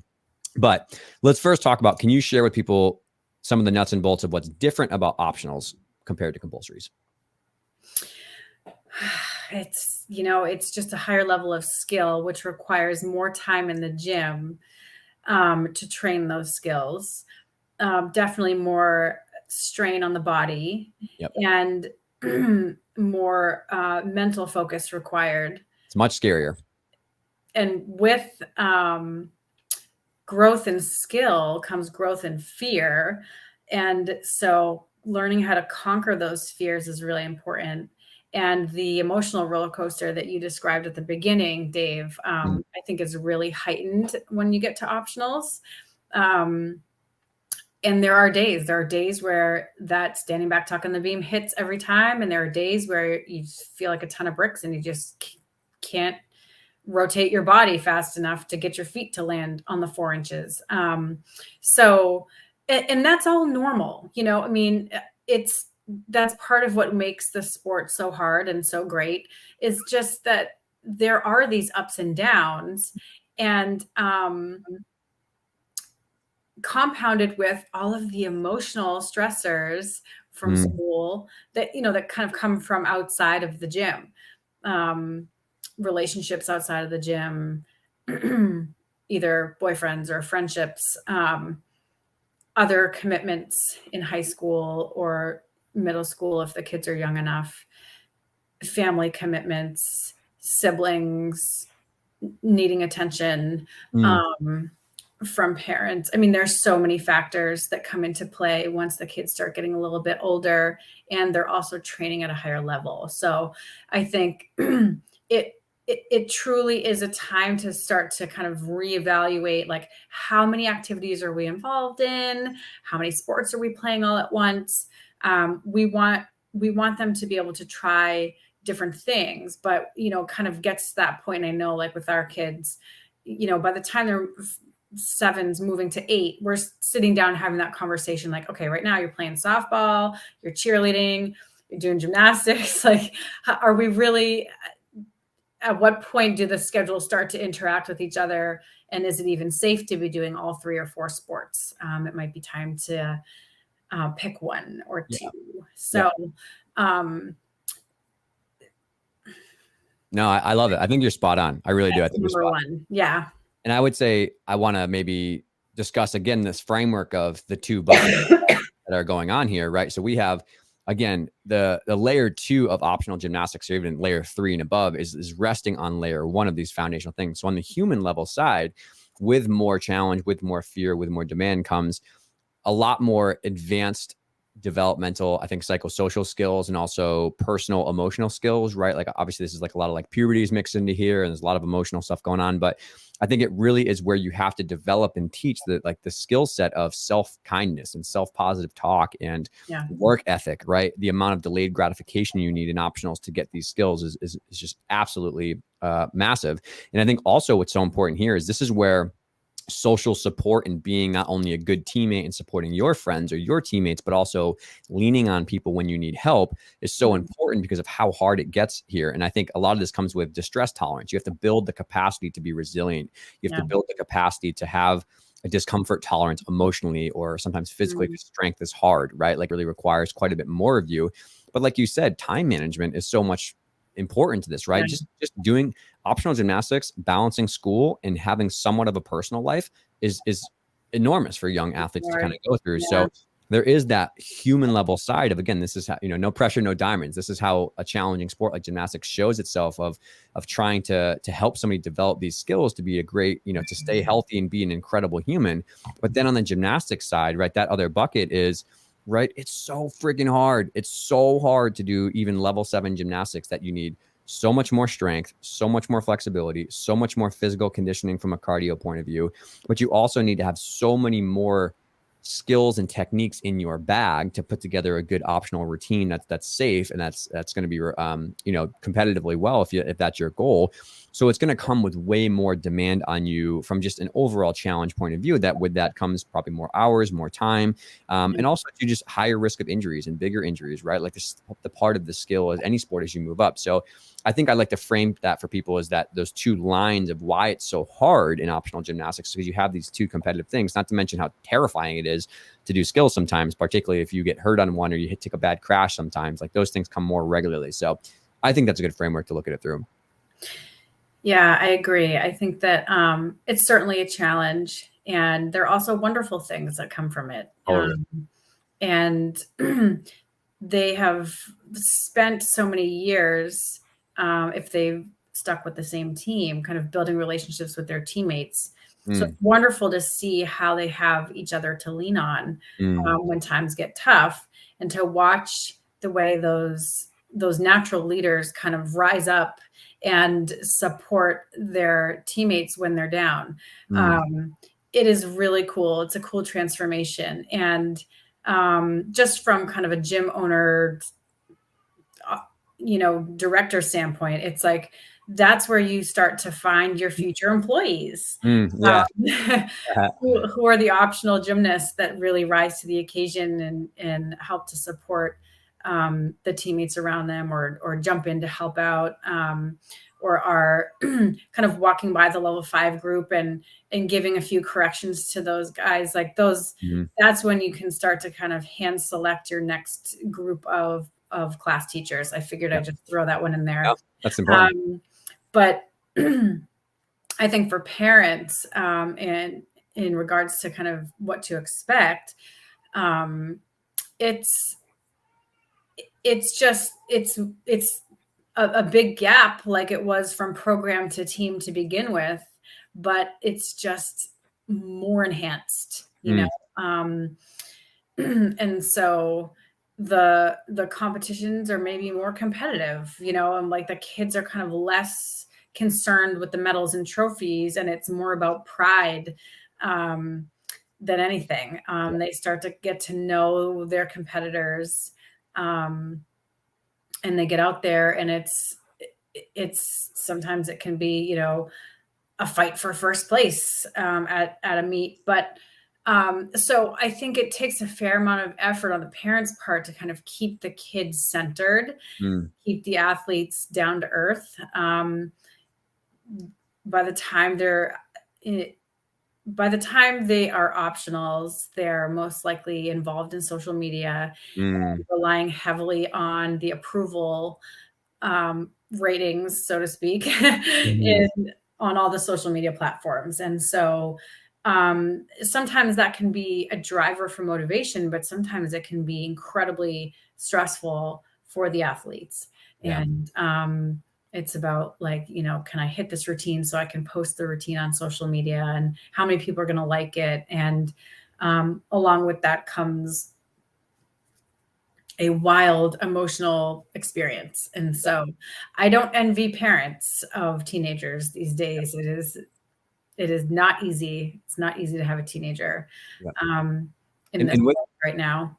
And with that, it's worth noting, and kind of the obvious is that it is so freaking hard to move up in level in optional gymnastics and get new skills. Oh, yeah. It is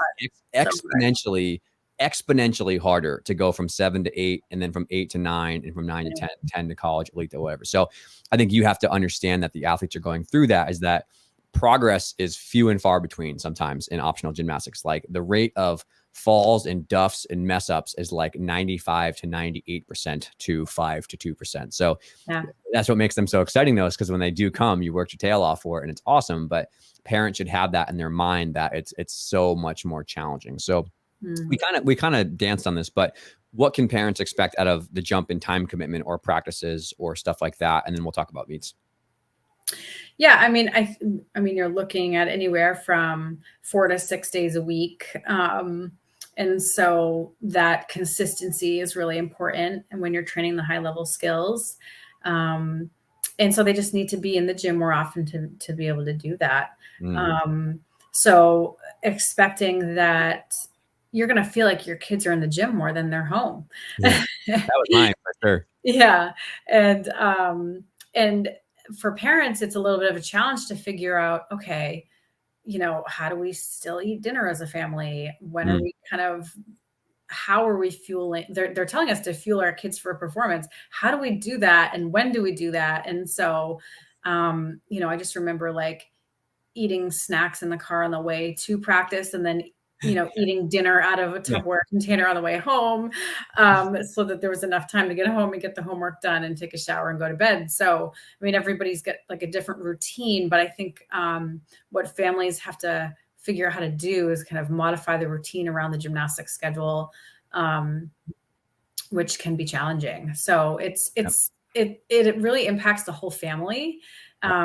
Suddenly it's not just about the athletes' gymnastics anymore. Like, oh, I got to take her to practice. It's like, oh, now we are kind of reorganizing our weekends we want to take a family ski trip, but she's got a competition, or, or he's got practice, and how do we take this family vacation? And so I think you have to be a little bit more planful as a family, and not fly by the seat of your pants. It's about kind of looking at your whole year in advance and saying, okay, when are we going to take time? Building the time for the family time is really important. Yeah, that's a really good point. And what pops into my mind is sacrifice, right? Like the gymnast is probably going to start having this, or not having to, but choosing to sacrifice different time or different events or different avenues with their high school life or middle school life or whatever. And so as parents and as a family, you too have to have that conversation about, okay, as a unit, are we all willing to sacrifice as well to, juggle these things and drive and finances and all that kind of stuff. So that's a conversation that has to happen openly and honestly, but that's often what comes to mind is the sacrifice of the unit of the family, not only just the person themselves to support that. So I think when the senior prom conflicts with the state meet, what are you going to do? And I don't think there's a right answer. I think that it just has to be a conversation, and the priorities have to be kind of laid down up front. So many gymnasts kind of get to that crossroads last minute. And then they're kind of panicking into the coach's office to say, so I'm looking at the calendar. You're looking at the calendar for the next 2 weeks. Like the next 2 weeks, I have all these conflicts. I have SATs on Saturday, and I have, and so, help your athlete plan ahead. Help your athlete look at all of the things. We want them to enjoy their senior year experience or their junior year experience. We want them to commit to their gymnastics team. And so it's helpful to have the conversation up front, as opposed to the kind of panicked discussion a week before there's a conflict. Yeah, very sure. And then on that, what is different about a optional season meets, all that kind of stuff compared to a compulsory? With mine, the first thing that comes to mind is just more of them. It's just more meets. But what else do you have from a perspective? There's more of them. And I just think that the kids are a little bit more independent when they get to optionals. They've started to kind of establish their own pre-meet routine. And some are more superstitious than others. and hopefully the parents have kind of helped them establish their routines. Like, what do you need? Do you need music? You need to kind of just zone out, listen to music before or on the ride there. There's more traveling typically. So in our program, we only take the optionals to nationals. We don't take compulsories. And so, 100% of our national meets require that we get on a plane, and we're staying for a week. And so sometimes for parents, that means taking vacations from work, like work time, during the nationals week. So definitely more travel. And obviously with more travel comes more expenses, unfortunately, because it's at the compulsory level, we're trying to schedule meets that are closer to home for folks. And then those larger championship meets, they might travel a little bit, but once they get into optionals, there's definitely more traveling involved. Yeah. And then another big difference between meets that I feel is important to note is that it seems to be that the temptation for comparison, or the why is this person doing that versus this person doing this. Optional gymnastics is so much more of a flexible, different skills, different routine construction, different strengths, different weaknesses, And so I think in compulsory, it's like everyone's doing the same thing, and it's very easy to see what the differences are. But in the book is like this big with skills.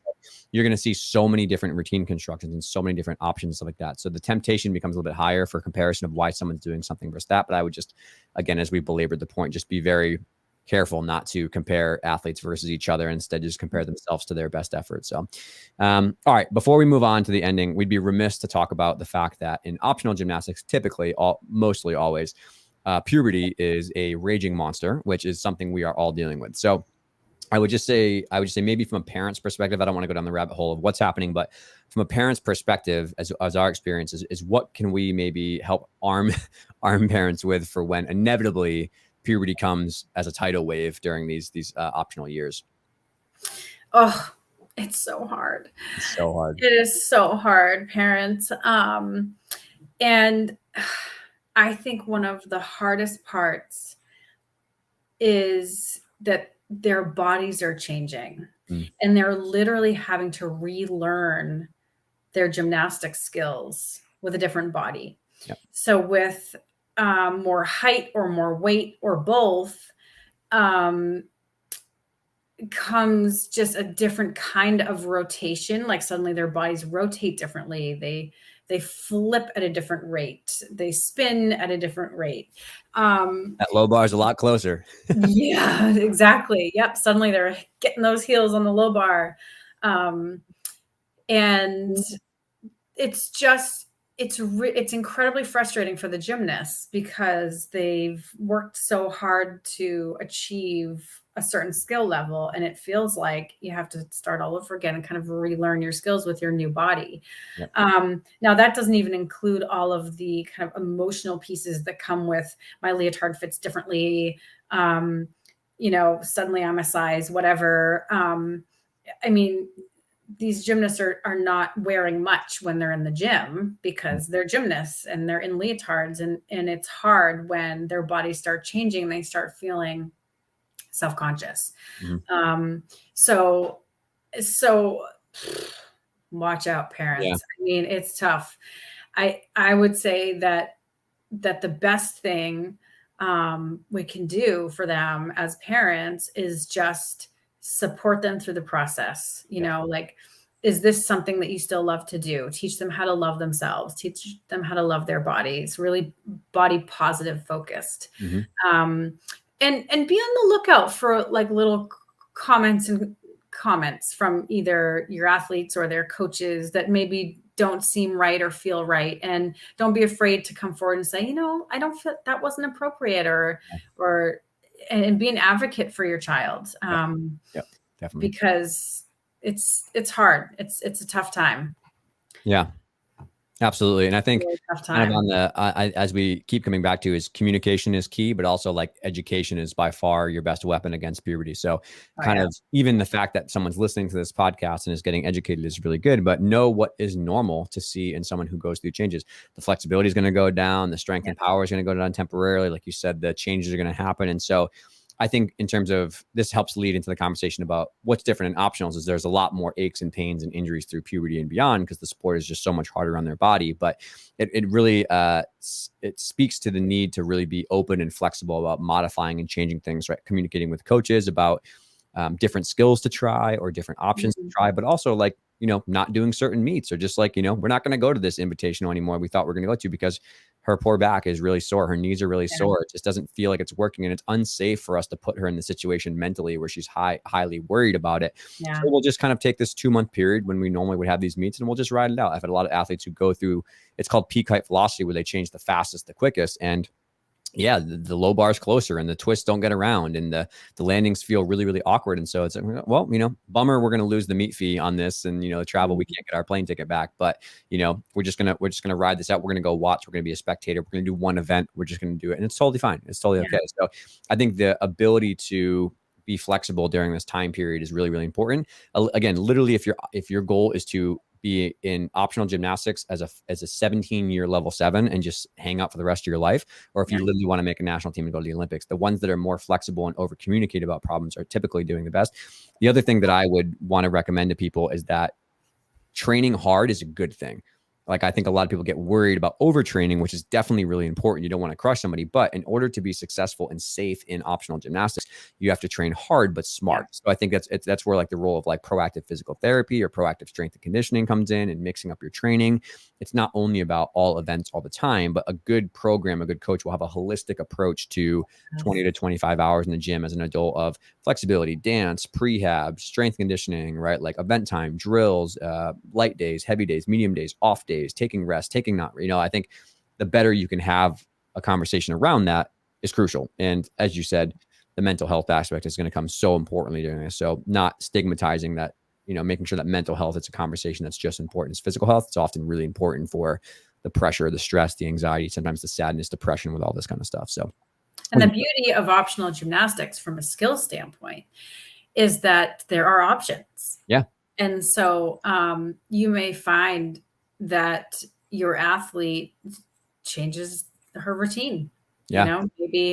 Maybe the back handspring series on beam isn't working for them anymore with all the new body changes, and the back is hurting and everything.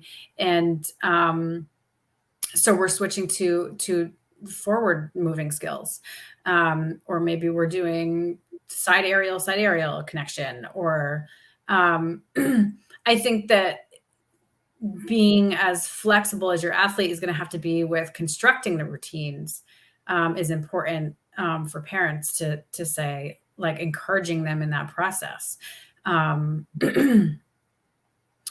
It's if you're noticing that she's taking out the back handspring and adding a different series, for instance, it's just a better option for the new body.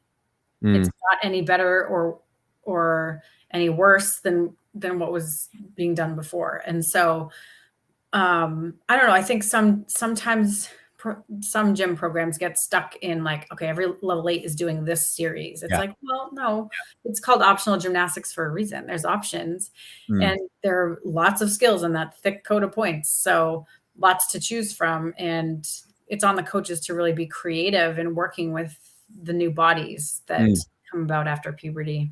Yeah. And this is a really good way to kind of pivot and transition to we're going to wrap up here, is I think this speaks to why it's so important to go through the filter of health, good humans, good gymnastics, because what happens, unfortunately, sometimes in optional gymnastics is, honestly, it's not even verbally. It's non-verbally. It's this cultural undertone, this psychological warfare of kind of looking down on someone who has to change their series and isn't doing the back handspring layout step out, right? Or someone who is changing level or not moving up in level, or someone who wants to do excel gymnastics because they have different interests, different goals, or someone who doesn't want to do gymnastics anymore at all. Someone who wants to, have those. I think also the mental health, fear, mental block situation is, I think a lot of times what happens in optional gymnastics is, unfortunately, sometimes these cultural things of non-verbally suggesting or putting the pressure on someone that because this person does a handspring layout step out and this person does a round off series because they're back bugs, and that someone's worse or better, in air quotes there, than somebody else. And I think this really comes down for me is just like, this is why it's so important to just be a good freaking human,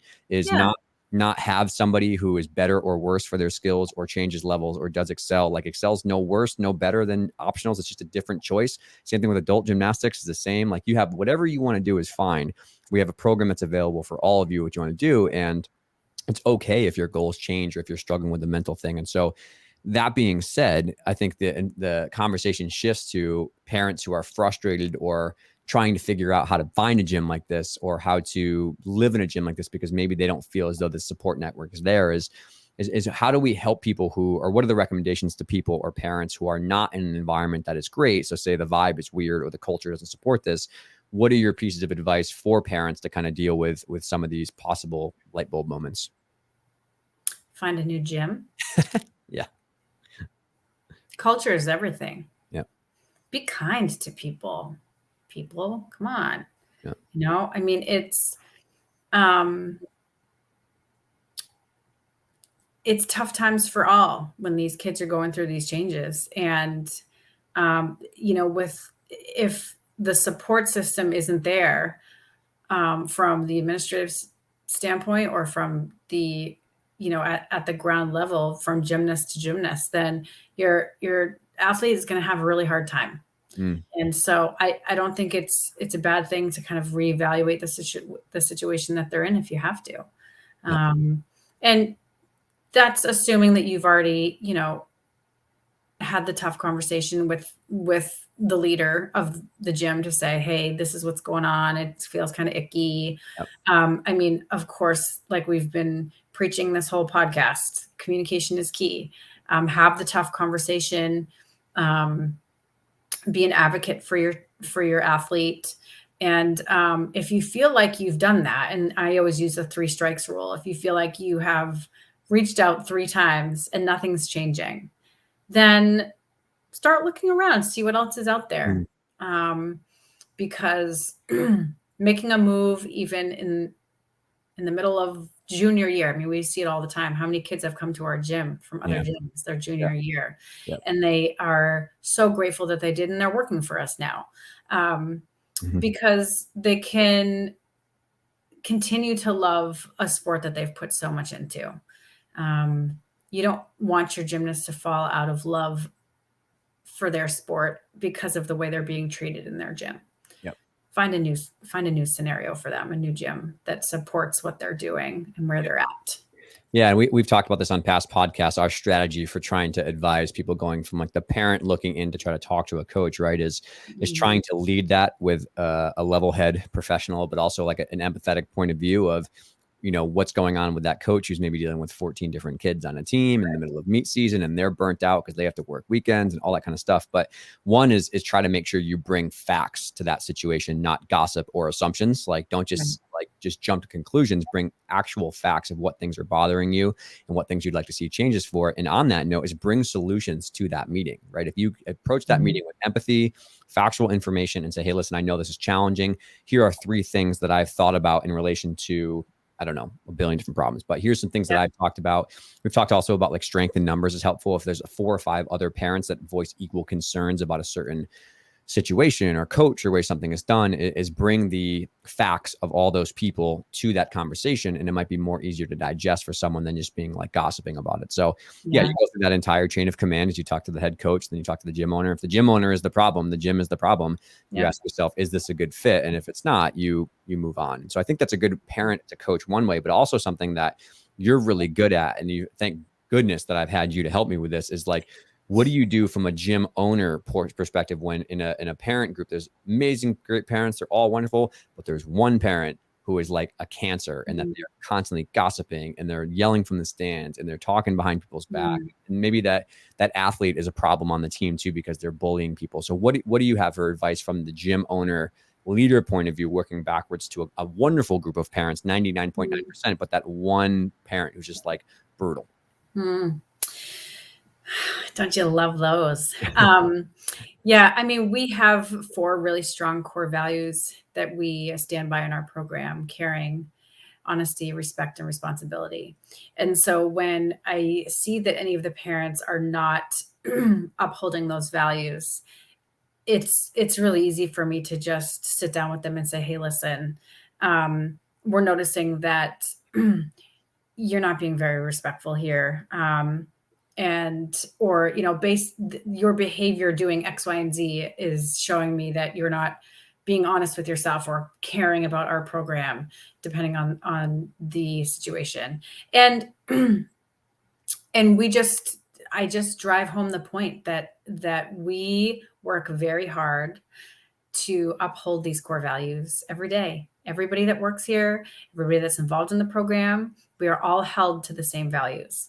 And so if you feel as though these values are not in line with yours, then feel free to find another gym.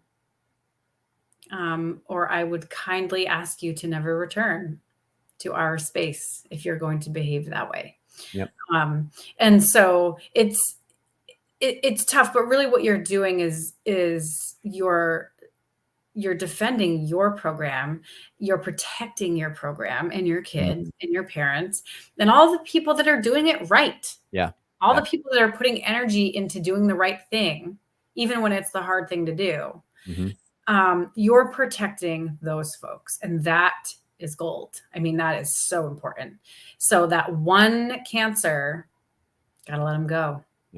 And they'll probably leave kicking and screaming, and that's okay. At least they won't be kicking and screaming in your gym anymore. I think that's the role of the leader, right? Anyone who steps into a leadership position accepts more responsibility. And in this case, your responsibility is to make sure that that one coach, that one gymnast, that one parent who's really problematic is pointing out to them how their behaviors and their actions are not in line with the handbook that you signed and that we went over at the parent meeting, bringing this full circle, and the community guidelines that we established. And so you can choose to change your behaviors and your actions, or like you said, we're going to ask you to maybe find somewhere else, because you have to do what's best for the community. You have to do what's best for everybody, like you said, who is working really hard to maintain that great environment. And it's unfair to those people who are doing things really, really well and are being amazing, to continue to allow one person to really sour the mood quite a bit. So, and when you don't help those cancerous folks move on, everybody else notices. Oh yeah, totally. Everyone else is taking note, and they're all looking at themselves going, I'm working so hard to be caring, honest, respectful, and responsible.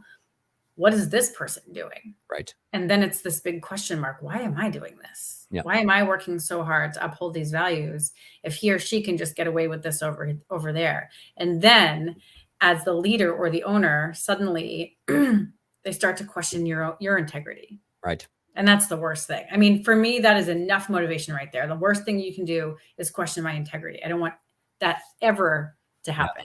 Yeah. So I have no problem having the conversation with those folks that are not upholding our values, because the integrity piece is really important to me. Yep. And as long as you do it, again, being kind is easy when it's a convenient situation, but being kind to someone who's really problematic is challenging. And that takes a lot of a spine from a leader, but you need to be able to do that, because like we said, if you don't check that and the gossip starts, the resentment starts, the talk starts, it's corrosive. It's toxic, corrosive acid to your culture.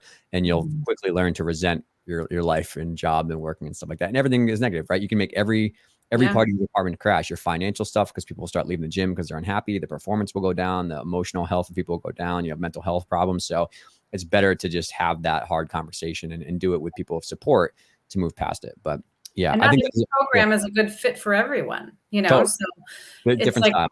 Yeah. So it's like, well, our style here doesn't seem to be working for you. Yep. Maybe there's another program that will better suit your needs. Bye. Yep. Super well said. Well, I think that's a wonderful full arc conversation, 2+ hours of all the things that people would probably have questions for. So Eva, I love you to death. And I thank you for all that you can offer for your wisdom. I'm sure this one will be a grand slam, just like the last few podcasts you were on. So is there any parting wisdom or advice you have before we wrap things up? Just that I'm happy to be back, and I hope that this was helpful for folks. And if there are other questions that come through, I'm happy to jump back on and help out. If everyone just accepts that gymnastics is hard, this is tough. Yeah. And we're all in it together, and we'll all power through together, as long as we communicate and we're good to each other. I love it. It's fantastic. All right. We'll talk to you soon. Okay. Thanks, Dave.